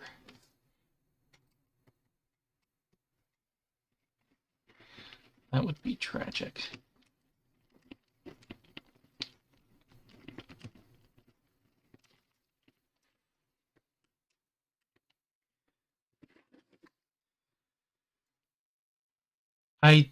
I did something similar to that. I didn't talk to anybody, of course.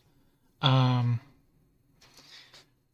of the biggest hobby shops in my area, Pegasus Hobby Surgery, you know this, closed for several months to remodel, to move actually. And when they had the grand reopening, I went there day one and I made a video about it, just walking the stores and showing how big the store is. That's one of my very popular videos. I enjoy doing that one. Everybody was so busy I didn't have anybody to interview or talk to. Man, on the weekends that place is packed. Good luck trying to get a part in the RC department on a Sunday. It's awesome to see, a dad or a mom with their son or a daughter or like 3 or 4 kids, and they're just standing there pointing at the Traxxas cars, which one they want, and then and then they walk out with it. I mean, that's priceless.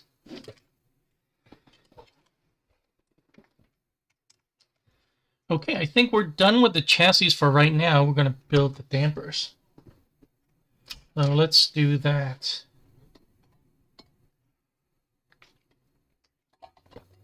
Take a sip of water. So, that's the way we got.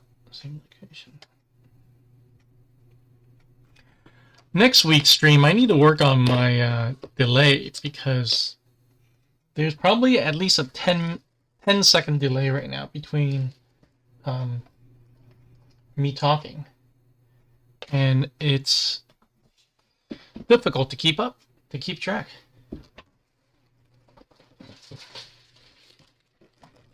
For somebody with ADHD, it's hard to know what I said 10 seconds ago.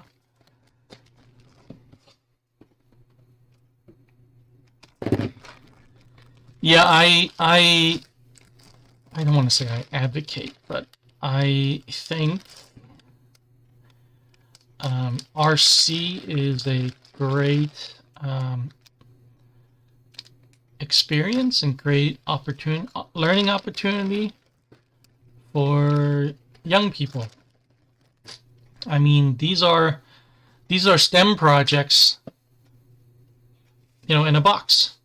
Instead of those boring old Amazon STEM experiment kits that don't do anything really, that breaks after 30 minutes of play, you get an RC car and you build, you learn. So there's engineering, there's physics involved, there's electronics involved, and you learn about tuning, and there's some math involved there. You learn about charging batteries and amperage and watts and what all those things are. I think they're wonderful STEM projects. And for somebody like me, who tend to hyper-focus on some things, this is, I can hyper-focus on nonsense, but, putting my time and energy in an RC kit, it's good for me. Where are the RC bodies? Let's see. I mean, the damper bodies. Let me see.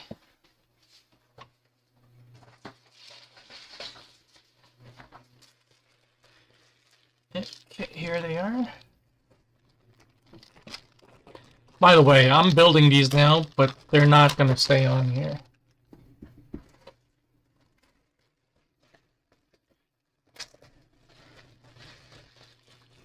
These are going in after I'm done.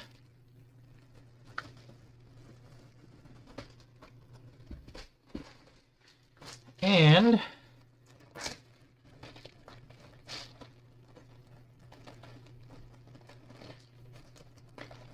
one more thing is going in. I can buy it. I just bought it the other day.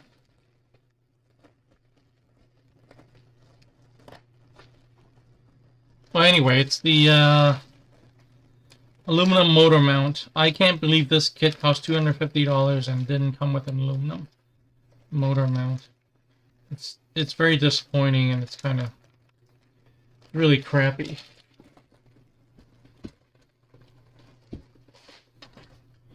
And I also bought some tires to glue later on. That's probably going to be next week, maybe tomorrow. But those two, after I glue and put them on the car, I'm probably not going to stay on the car.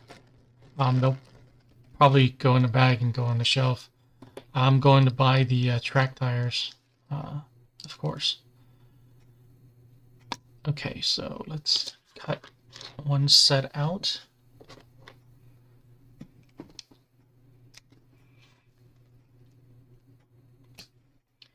Damper, diffs, gluing tires. None of these my favorite part of RC.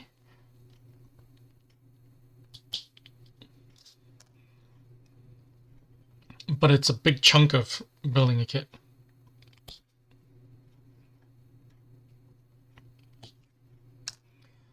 Did anybody grow up with model kits, just regular model kits? You know, 124 cars, things like that? Or was I the only one?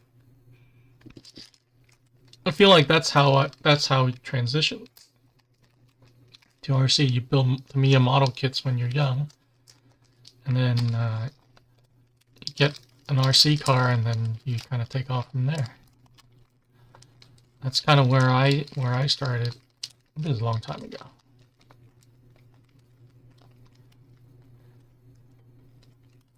So we need 2 of these rubber O-rings inside here, like that. Put a dab of oil in it. Let's see. It's going to be that bag right there, but I'm not going to open it. So this is the hard. This is the black and white damper oil. It doesn't say hard or not. Let's see. Ah, still do. Cool. What do you like to build? Cars, tanks? I used to build dioramas of you know, military vehicles. Those are fun.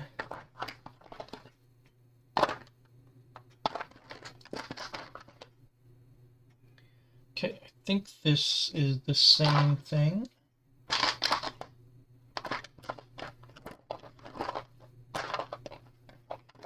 And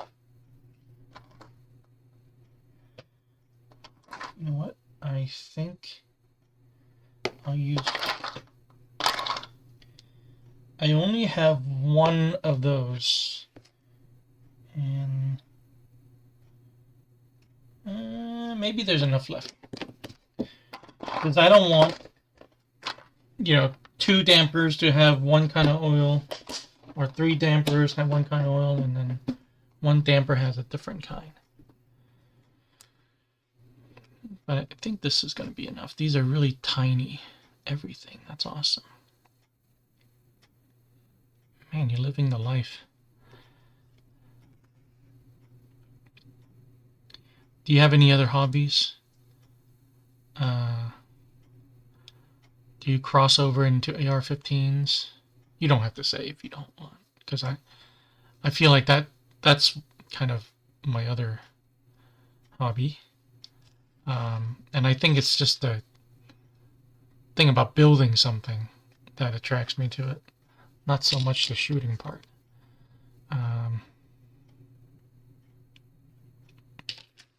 Same with RC cars, actually. I hardly drive them anymore. I just build them. Hey.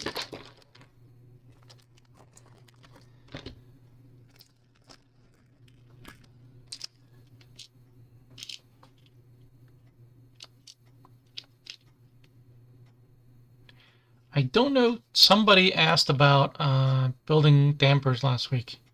I don't think he's here. Too many hobbies. Yeah.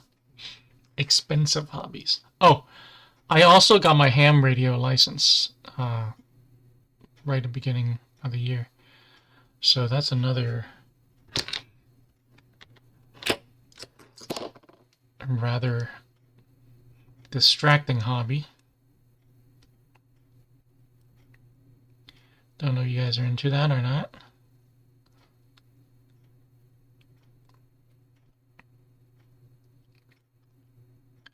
Oops. I think I twisted this.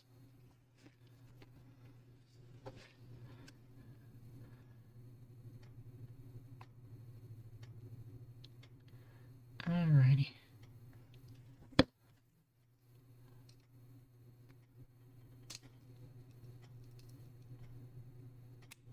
There you go. There's a click. And then we need to find the pistons, which are here. Alright, I'm being blind again. Here we go. No? Where are the pistons? I don't think you guys are yelling in the screen right now.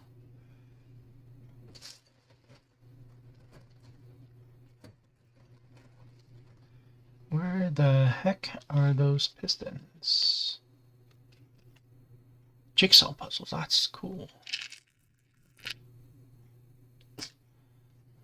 That's cool.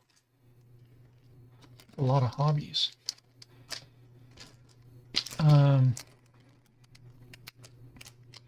I being blind? Oh, it's in the tree, I think. They're right here. Okay, V4, this one. So this is 2 holes, this is 3 holes, and there's a 1. So to give you a variety. I'm sure there's videos on the number of holes. Basically, it's just different dampening levels. The more holes you have, the faster the damper oil can flow through, so it makes the damper softer. And if there's only 1 hole, you can just imagine the oil would flow slower, and so the you would have a stiffer damper in that case. And I don't know which side is up because it doesn't appear. I don't think I have the right one. No, I did. For which side?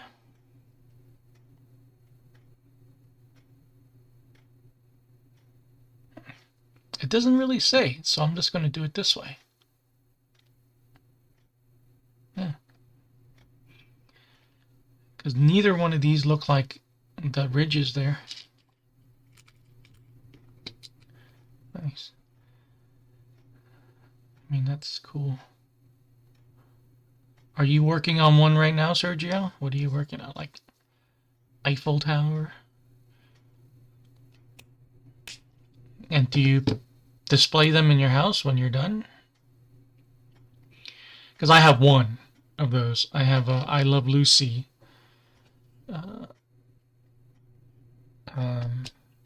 It's kind of like a painting. It's a drawing of the chocolate factory scene. And I have that in one of the bathrooms in the house. It's a jigsaw puzzle.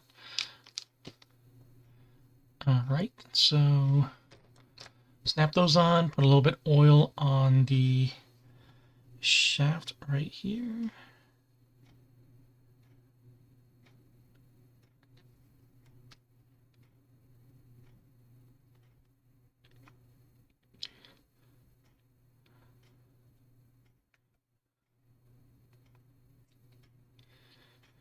And then V5 is the short one.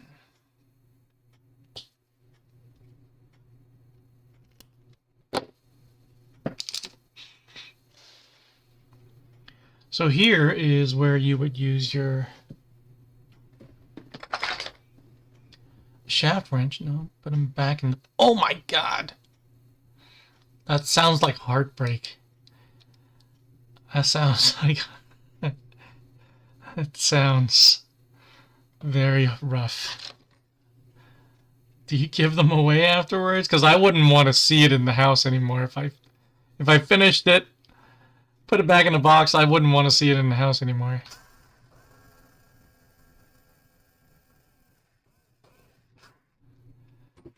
I want that thing long gone. 10.5. Right there, the gap. Let's see. Not too much. So this distance dictates the travel of the damper. The bigger this gap, the more damping effect you have. If you just imagine if the gap was much smaller, then your car would ride lower, but you would have less damping. Oh, you still have them. Man, that's rough. For me, that's like heartbreaking. I think I've had that Love Lucy one for like 15 years already, probably more. Let's see, a little bit more. I'm just curious, Sergio, how many puzzles do you have? Don't mind me being nosy, because this is fascinating. Then a few more turns. Anybody else in chat have other hobbies besides RC? Would love to hear from you.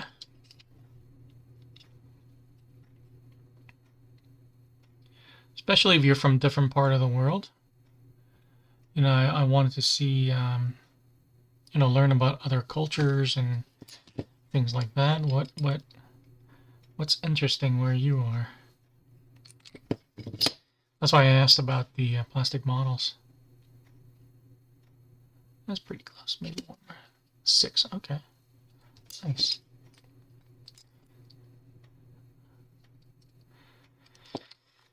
Yeah. Are you one of those people that the crazy people that do the all white puzzles? Like it's one color, one solid color, or the pieces that are reversible? It sounds like torture. I don't know. It's a thing and people love it. I just can't do it. It sounds like you're torturing yourself. Oh, and this stand that I bought has these holes for damper building. Notice I didn't break out the gun block this time. Or the shelf. Or my other favorite accessory, the damper rack.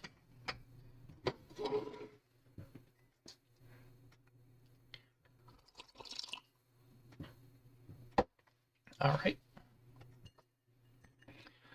All right, we're going to fill these up, but let's build the rest of them first. Why couldn't they just mold this all in one tree? It feels like the same plastic.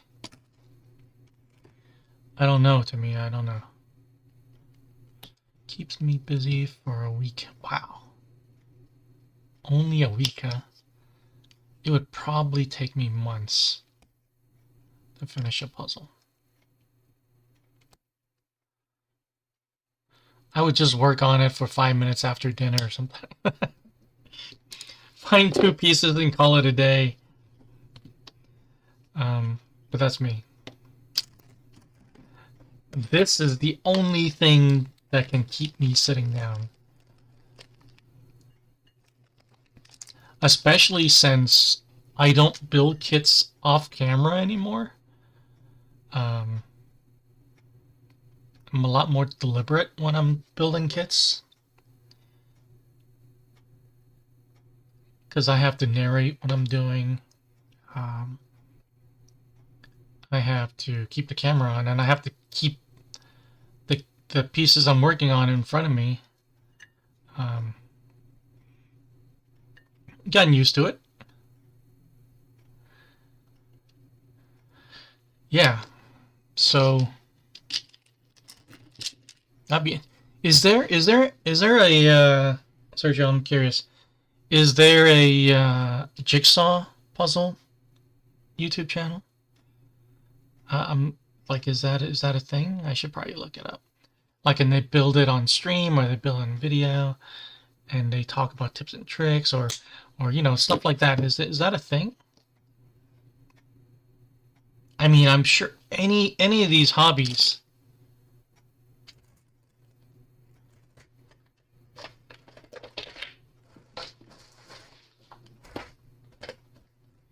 must have dedicated following. I just imagine.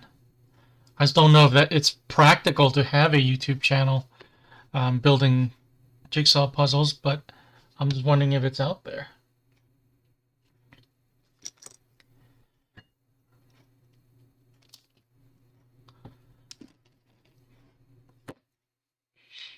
Not sure. Okay.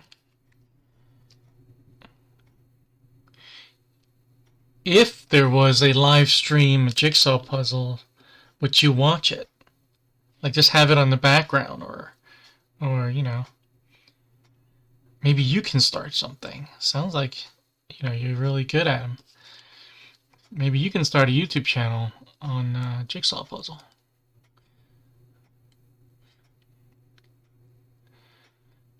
This is pretty much the only thing I can talk about.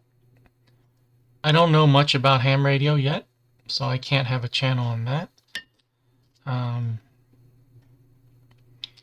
This is just happens to be a hobby I enjoy and a little bit knowledgeable about.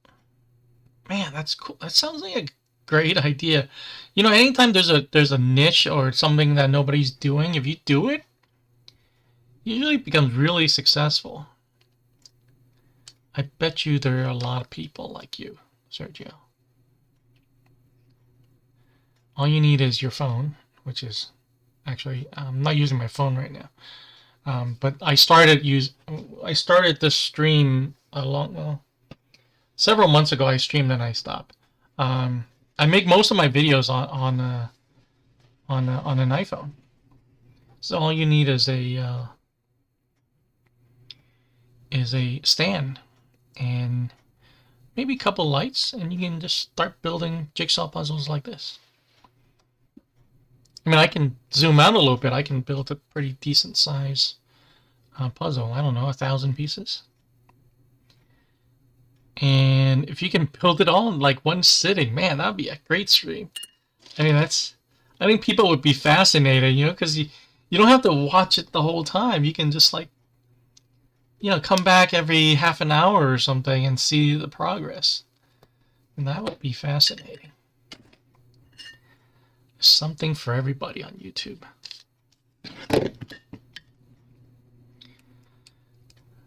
So that's kind of the reason why lately, I think in the last couple months when I started making videos again, actually no, let's say the last month, I decided to just deep dive into the TT-02 and really kind of define my niche.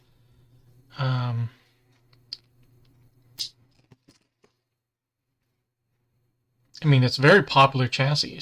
There's lots to talk about. There's lots of hop-ups. And there's a lot of audience. So, yeah, that's kind of what I've been trying to do in the last month or so. Kind of just focus on TT-02s. Yeah, so that's why I bought... Well, I was going to buy this kit regardless. This kit, I have the TT-02 BR on order as soon as it gets here. Now, if I get the TT-02 BR this week, during the week, I'm going to preempt all the other stuff that I talk about. Maybe I'll still do the setup video and then start building on Sunday, but I would skip that clone in a day. and heartbeat. I'll just make a video of it during the week. I'm not gonna stream that if I can get my hands on the BR this week. Are you guys excited about the TT-02 BR? Do you guys have a B? I think that's one of the best variants of the TT-02. It's just amazing what this chassis can do.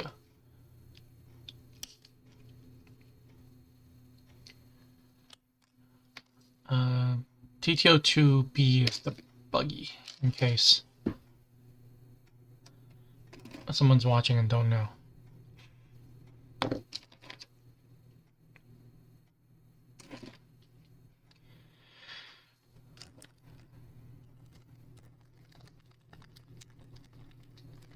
me take these out. Got mine in the garage. Same here. I got the Neo Fighter. I got the pre-painted gunmetal one. It was fun build. It was fun drive. I have several videos on the track. It's pretty nice. Plasma Edge, nice. I think we're all like TT-02 hardcore fans today. I think that's what my audience is at the moment. You really have to love this chassis. And I did mention, I probably demonstrated or mentioned it last week, that the XV01 chassis looks a lot like a TT-03. I took off the springs and I put it flat on the table with street tires, and it looks just like a touring car, like a really good touring car. Mid-motor, center diff, and it's really interesting. Let me just do that last body while I'm here. Let's do the same thing over.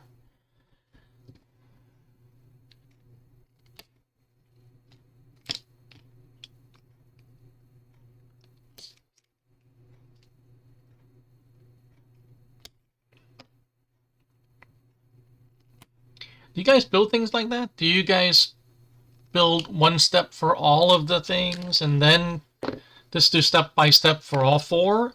Or do you build one completely and then go to the second one and then build the third one, build the fourth one? Yeah, I'm curious. I usually just follow the instructions. But I thought I already had my hands on the angle cutter.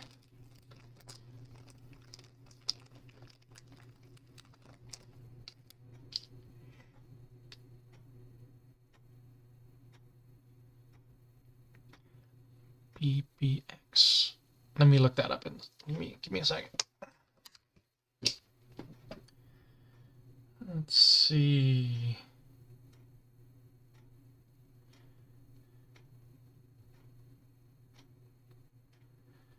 Is that a thing?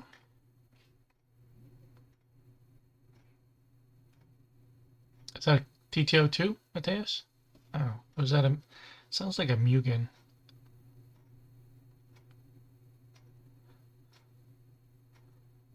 No? BBX RC car. Let's see. Ah! That car, the buggy. I don't have one, obviously. I have the... that blockhead motor buggy? I forgot which one that is called. It was popular last year. Oh, it's a new chassis. Let me see.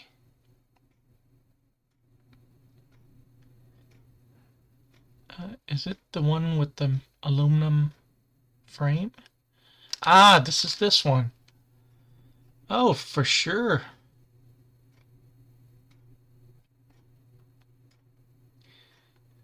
Has a cage. That's really cool. Well, you know I'm buying this one. I mean, come on. Also the new MF-01 and the new Fiat. Man, there's too many. No, but this BBX looks really cool. Yeah, I didn't keep up with the news, Tamiya news lately. I don't know when I'll get to the BBX. I still have I have the TT-02 FT from like two Christmases ago. I still haven't built. I haven't opened it yet. Mainly because I watched a video on building the tracks and I was like, this is just too much work. This is too big of a time commitment to do. So I haven't decided to build it yet. But it's on my list. I'd like to build a BR next. If it doesn't get here, I have a few kits, kind of easier kits that I can fill time over the weekend. I have the dancing rider. Is it called a dancing rider? The trike? I have that one. I'm looking forward to that one, actually. It's pretty neat. And then I have the TT-02 Nissan Titan. New Porsche TT-02 kit art body set is coming. Tracks up. Yeah. I can imagine. Yeah, I have the TT-02 Nissan Titan. I've already built a DT-02. I built the holiday buggy, but I really didn't like it, so I sold that. And I knew I was going to get the Titan, and I asked the store to order it for me. Because that body is the closest thing Tamiya has to a short course truck, and I love short course trucks. Oh, I put up a poll a couple weeks ago. What would be a cool TT-02 variant? And a lot of people voted for the short course truck. So I guess I'm not the only one who likes short course. Wouldn't that be cool, guys? If there was a kind of like medium length arms somewhere between the buggy and the touring car arms, and they're the same front and back, so it doesn't look like a buggy, you know, big tires on the back, and same size wheels but bigger wheels, instead of 65, maybe like 85 millimeter wheels. Not as big as a Slash, but you know, much taller stands, taller damper stays, taller dampers, and just have that classic short course truck stance, and then have a cool body on it. Have like you know, I think they like to do licensed bodies sometimes. If they can find a licensed short course truck, I think that would be an awesome TT-02 variant. I'm also still holding out for the TT-03 coming out next month, because between TT-01 and TT-02 was 10 years, and May next month is 10-year anniversary of the TT-02 release. So maybe Tamiya is going to surprise us. Wouldn't that be cool? The Asterion XV01 was nice. I do not like the XT01 at all. I would not recommend anybody buying the XT01. I'm sorry. It's just... gosh, it just doesn't feel right. And I think the worst part of the whole kit is the battery tray underneath the car. That has been a bad idea since the very beginning of time. And maybe it goes back to when I was a kid and getting stones and stuff inside the grasshopper or something like that. Whatever traumatic experience I had with undercarriage battery trays, it just turns me off whenever I see it. Yeah, you know, I really thought about it, and I don't think it'll be terribly hard, Sergio. I think I would just need to buy... I mean, this is something I'm experimenting already. I think you would just need to buy 2 TT-02B damper stays and 2 TT-02B dampers, and use... find a medium-sized tire, maybe even something aftermarket. That's not Tamiya. That's the correct size. And then just slap that Nissan Titan body on it. I mean, that could be a like a conversion project that I can do. TB08 Pro kit is an upgraded TB08. Let's see. Looking at stuff while we build. TB08.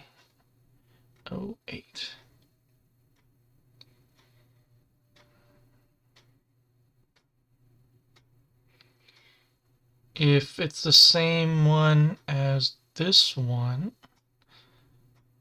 $343. Oh, that one. The one with the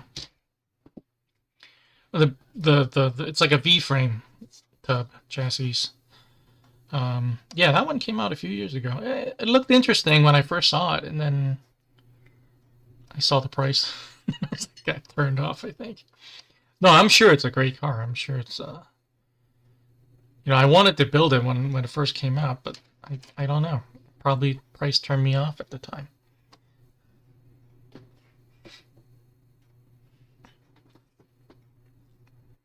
TT-02 Pro. Wait, hold on. I think I saw the Pro. Oh yeah, this is the Pro. I was looking at the Evo. That was like $600. The TB8 Evo or something like that.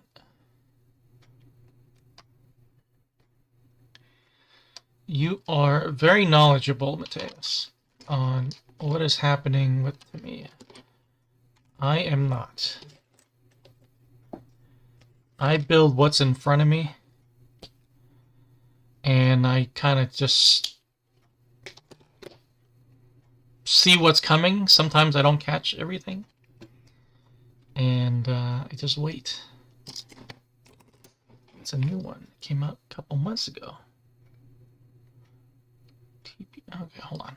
Let me look at it again. Give me 1 second. What am I thinking about?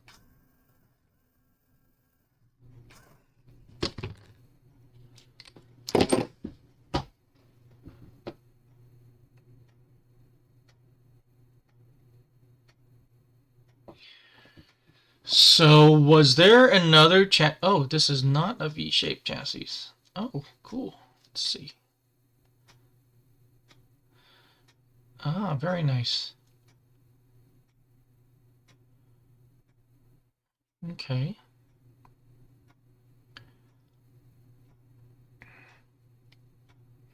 $342. Maybe that's in the horizon, Sergio. I don't know. Would you like to watch me build it? I mean, it's not terribly... It's not cost prohibitive. Like, to me, $400 is cost prohibitive. $300, I think I bought more than one kit that was $300, so it's kind of doesn't faze me too much. Is the one you're looking... Ah, okay. Okay. So, yeah, if you're interested in that, I can put it on my list. I can put it on my to-build list. And I like to build something like a more sophisticated project at the end of the year, like between Thanksgiving and maybe Christmas or New Year's. I like to build a bigger kit, like something that's a little bit more complicated. Maybe that could be it. Kind of like something a little bit special. Okay, we're not looking at the same thing then. Hold on. Because I saw the $600 one. So you said Pro, right? So for me, this is the Pro one. You guys can see that, right? It's TT-08 Pro, and it's $342. The other one, I did see something $600.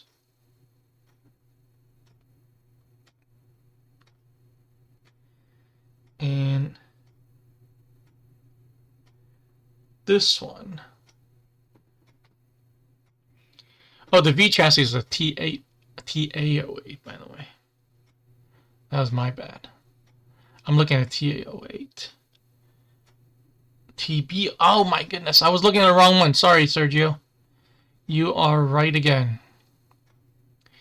So I did see this one. So it is 634. There's no way I'm buying this one. So mid motor. That's interesting. Ooh, a lot of aluminum bits. Yeah, that's a little bit out of my price range. One is belt driven, the other one shaft driven. Yeah, okay. I see. To be honest, Sergio, if I was gonna buy something for $600, I would buy the Nitro. I would buy the new Tamiya Nitro.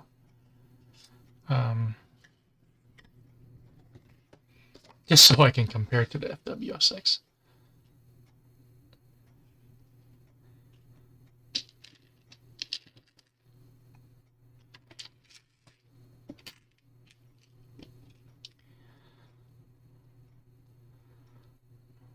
That's awesome. You guys really keep up with the Tamiya product line.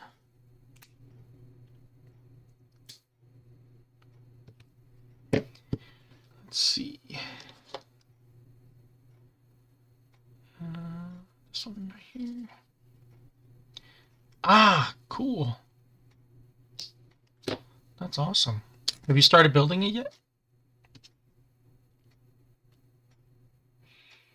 And you know what my next question is?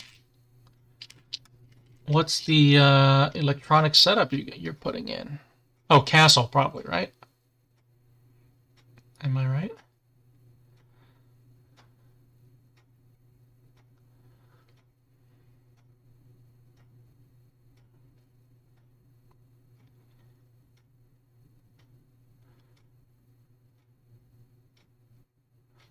Whoops.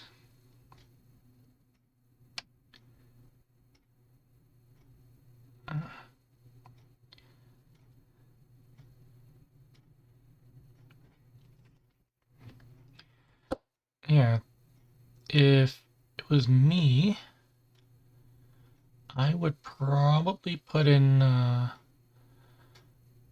it'll have to be the high-end Hobby Wing stuff. I think it's the XC run. I would make it spec class, not spec, but 17.5.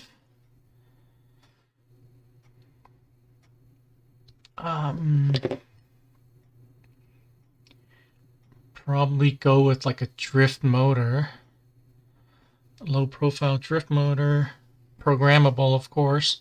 Feel like you're spending that much money on the kit, you might as well go all out.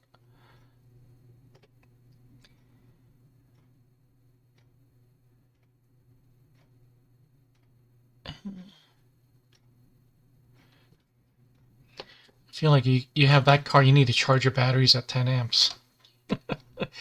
You need to run shorty batteries, and you need to charge those with the Junsi charger at 10 amps.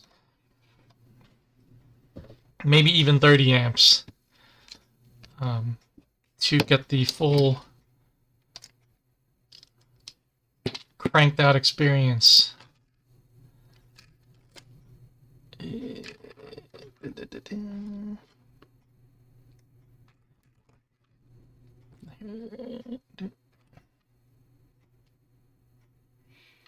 Did I cut it? Oops.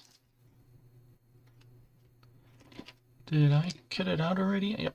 Ay. I'm gonna lose my mind.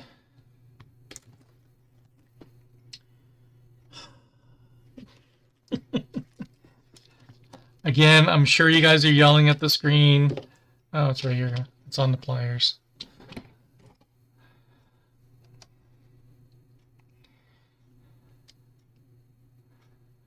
But you guys yell at the screen a lot watching me build.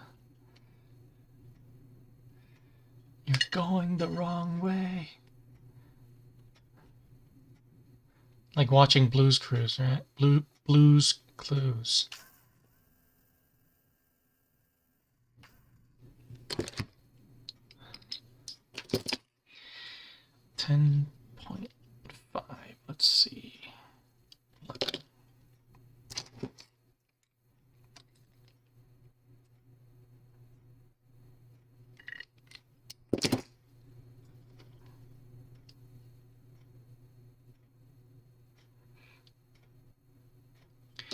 Wouldn't it be cool if there was like a oops a pair of pliers that can tell you the gap between that space? I don't know how it would work. Maybe you can put a die in there. That's a certain width, and then you would just twist this until you hit the pliers. That's an idea. I don't know if it's true or not, but there's a saying that Bill Gates once said, let the laziest person do the most difficult tasks, because that person will find an easier way to do it. And I think I am that person, because I'm always thinking of like tools and cheats like this and this to do something that I don't like doing. Let's see. So we're going to fill these up. And I'm not going to wait 20 minutes for these bubbles, okay? Because that would make for a very boring stream. So, hold on. It's risky. I don't know. I don't know if this is enough. You know what? I will build... I think this is soft. This is hard. So I think I'll build 2 of each. Did I miss a step? No, no.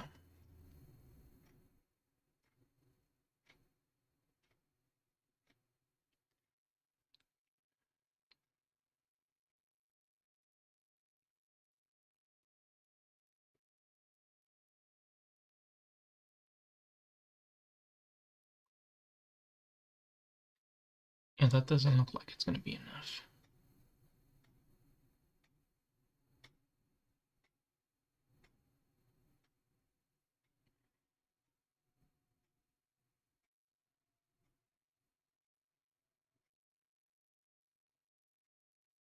Oops.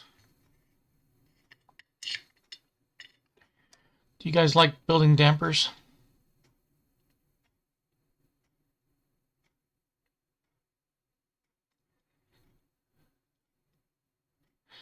So, if you're watching this, you're not familiar, you're supposed to wait 20 minutes to let the air bubbles escape. That's what I was talking about. But I certainly am not going to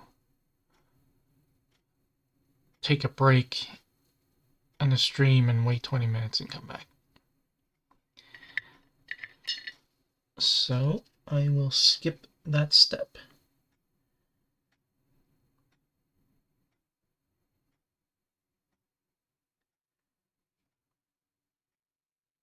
Okay.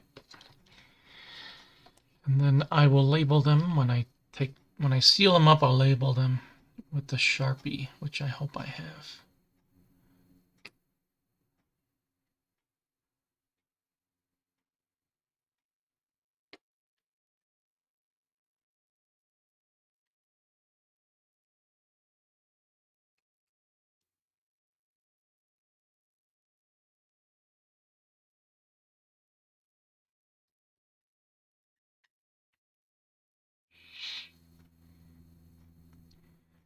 Got one already. Oh, you didn't say what electronics you were going to use, Sergio. I'm curious. It's not going to be Castle. I'm wondering what you're going to put in there.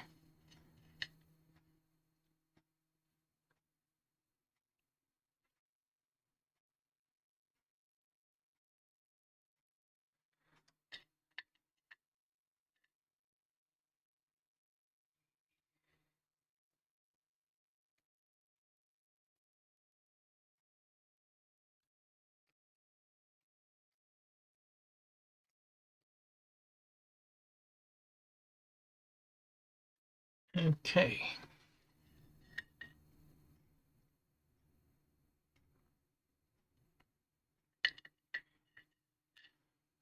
Okay, that makes sense. That makes sense.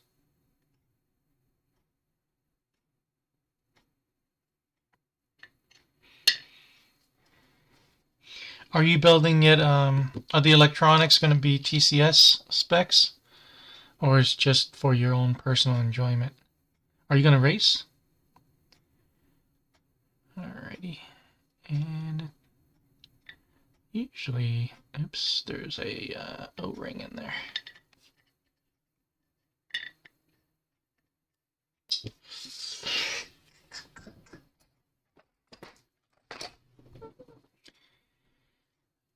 I would have lost that O-ring. And never to be seen again. Reedy Moon, yes, see, cool. Not Reedy Servo?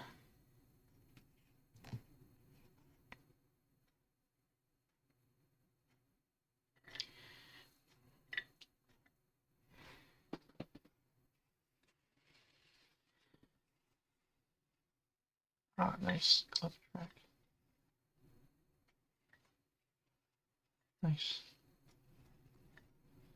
Is there one in Whittier I don't know about? Oh, you're going to Santa Ana. Wait, no, there's no track in... There's no on-road track in Santa Ana. Ah, where are you going to race? Is there a club in Southern California I don't know about? Or is it like a parking lot thing? Always wanted to try that. And we're just putting the tops on.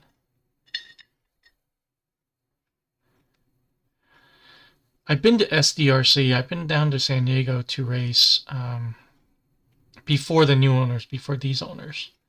And that was cool. That was cool. They take it pretty seriously down there as well. I think it's that Southern California beach culture, you know? Oh, ProTech, nice. Maybe at your track. Oh, nice.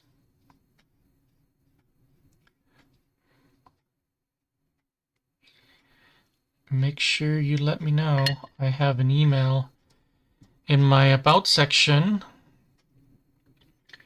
Please let me know when you're coming. I'll be happy to meet you in person.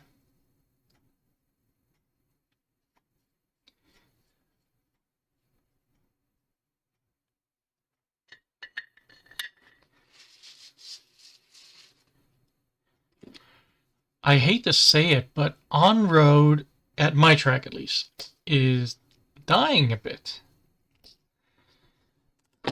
I don't know why.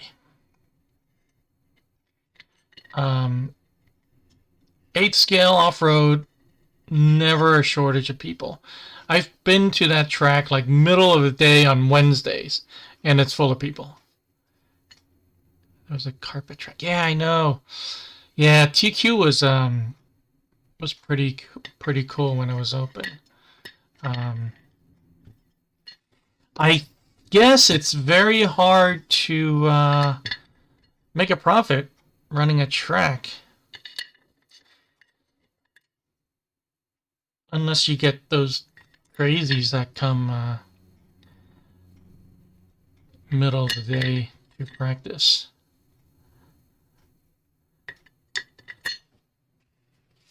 Carpet track, yeah.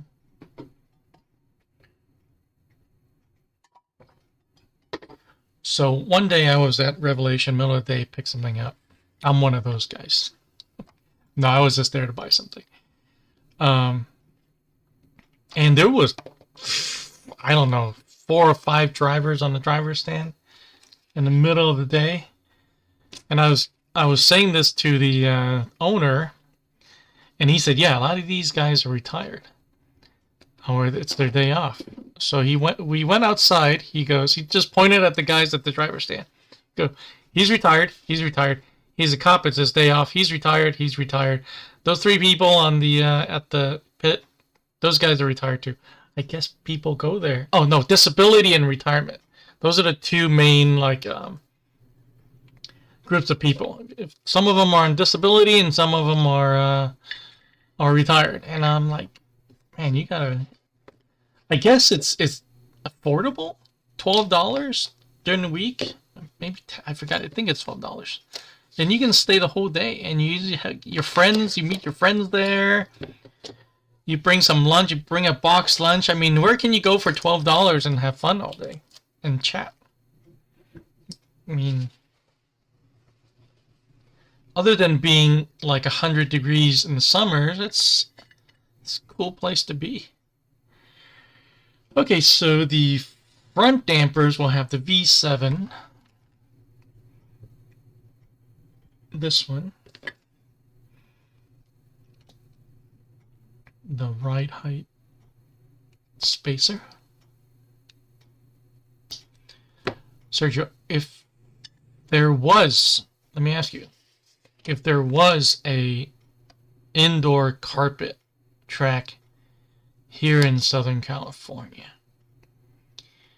how much would you pay for a day pass? Would you pay $25, $15, $40? And they're open decent hours, like 11 to 6 o'clock. Oh no, maybe even later. 11 to like 9. I think those sounds like the hours at OCRC when it was open, 9 or 10. So yeah, it's you can be there all day. Would you be willing to pay 25, 40? There's a hobby shop there. It's state of the art. It's clean, it's well maintained. You know, it's people are nice. It would be more like a.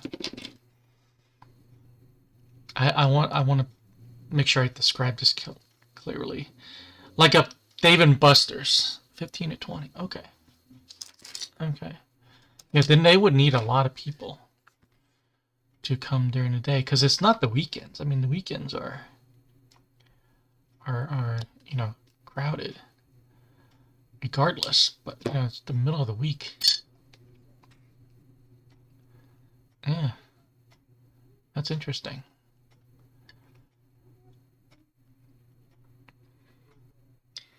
That would be cool. That would be cool to have for time. Did I use the right one? V7. Yeah. Okay. These are the front ones. These are the soft.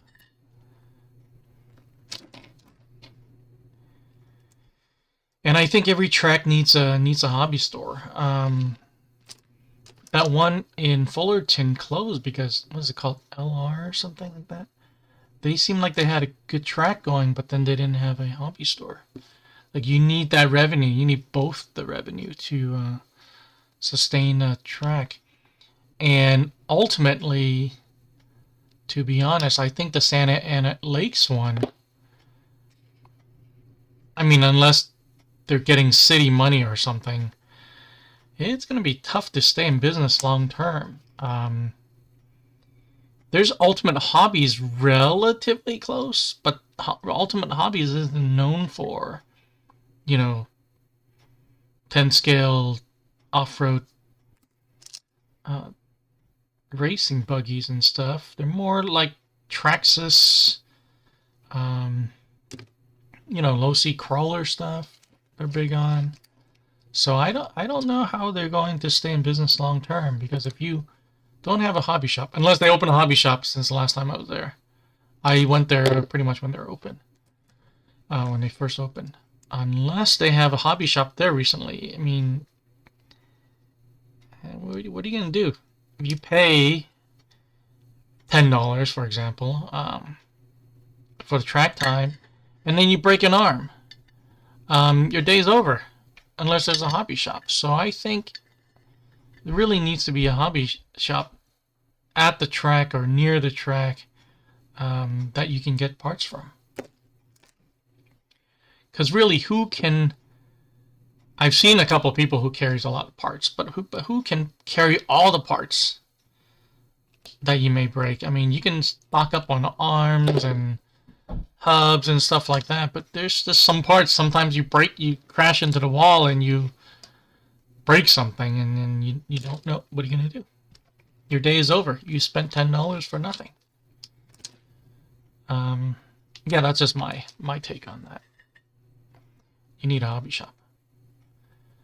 You guys can give me your opinion on that. On the long-term survival of Santa Ana Lakes.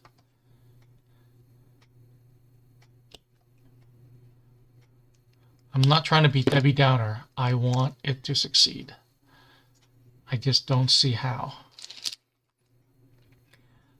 The last time I went there, which is, again, when it first opened, they didn't even have electricity.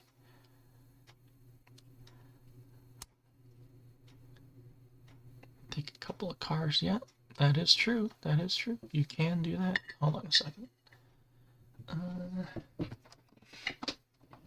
Before I mix up the dampers, I will just take probably too small. I will just label these. I'll just mark this as the rears for now. Jesus.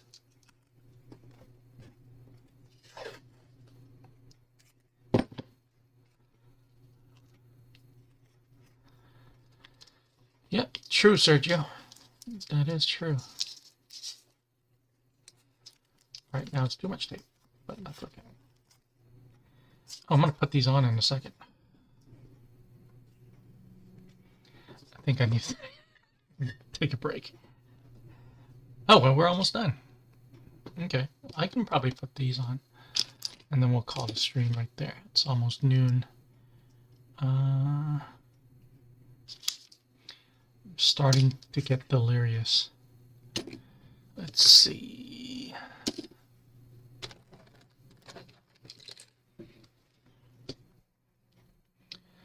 I really feel like chicken wings for lunch. I don't know what your guys' thoughts on chicken wings are. I don't know why I'm craving some chicken wings. Oh, I need that. I need the. I need this.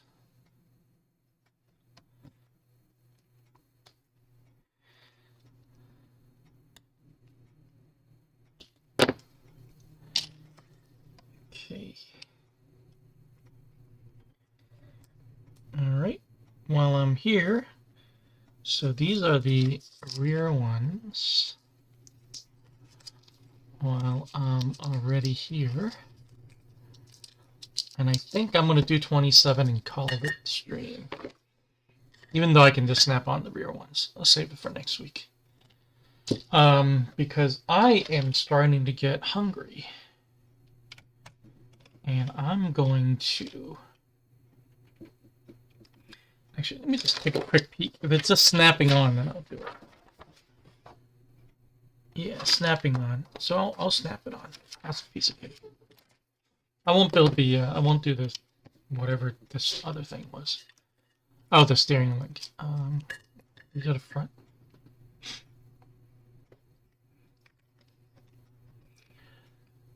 Wingstop. Yeah, I have this, Chili's here. And they have a, what do they call those? Like a ghost restaurant. Called It's Just Wings. So you order from their website, and you go to Chili's and pick it up. And of course, it's the staff at Chili's that prepares them. But, you know, they don't have a physical restaurant. They just are basically using the Chili's kitchen and staff. And several restaurants do that. A while ago, there was even a Maggiano's in that same Chili's. I guess it didn't do well. Nobody knew about it, and so they stopped.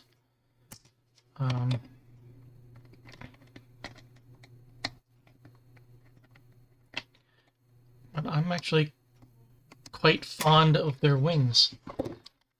I like them better than Wingstop because it's cheaper. They give you a lot of fries. Yeah, Sergio, if you check it out. I don't know if there's one near you, but it's Just Wings. .com, I think, is the website. And probably pickup will be at a Chili's near you. You know which restaurant is big on that kind of ghost kitchen arrangement? Mr. Beast Burgers. I don't know if you guys know who Mr. Beast is. Probably the biggest YouTube channel now. No, maybe not. Maybe like the third or fourth biggest YouTube channel. So he launched a burger chain, I think last year, and that's what he did. They're usually... I've seen one at Buca di Beppo. I've seen one at a, I think it's an Olive Garden. But anyway, so, yeah, that's kind of like the new style of restaurant. I think it was born from the pandemic, because then, you know, there's no sit down. Can't eat there. But nobody was eating there anyway during the pandemic.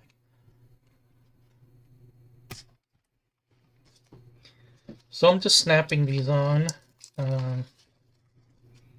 Without driving this car, I'm just using, and I actually don't know what the oil weight is of these, but I did do the white liquid bottle in the rear and the yellow liquid in the front. I think the white one is the hard, and the yellow is the soft. So what I should have done is mix them and have medium for both. Just kidding.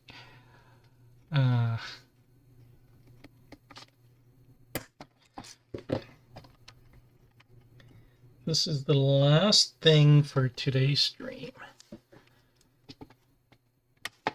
And I did it. All right, we did a lot today.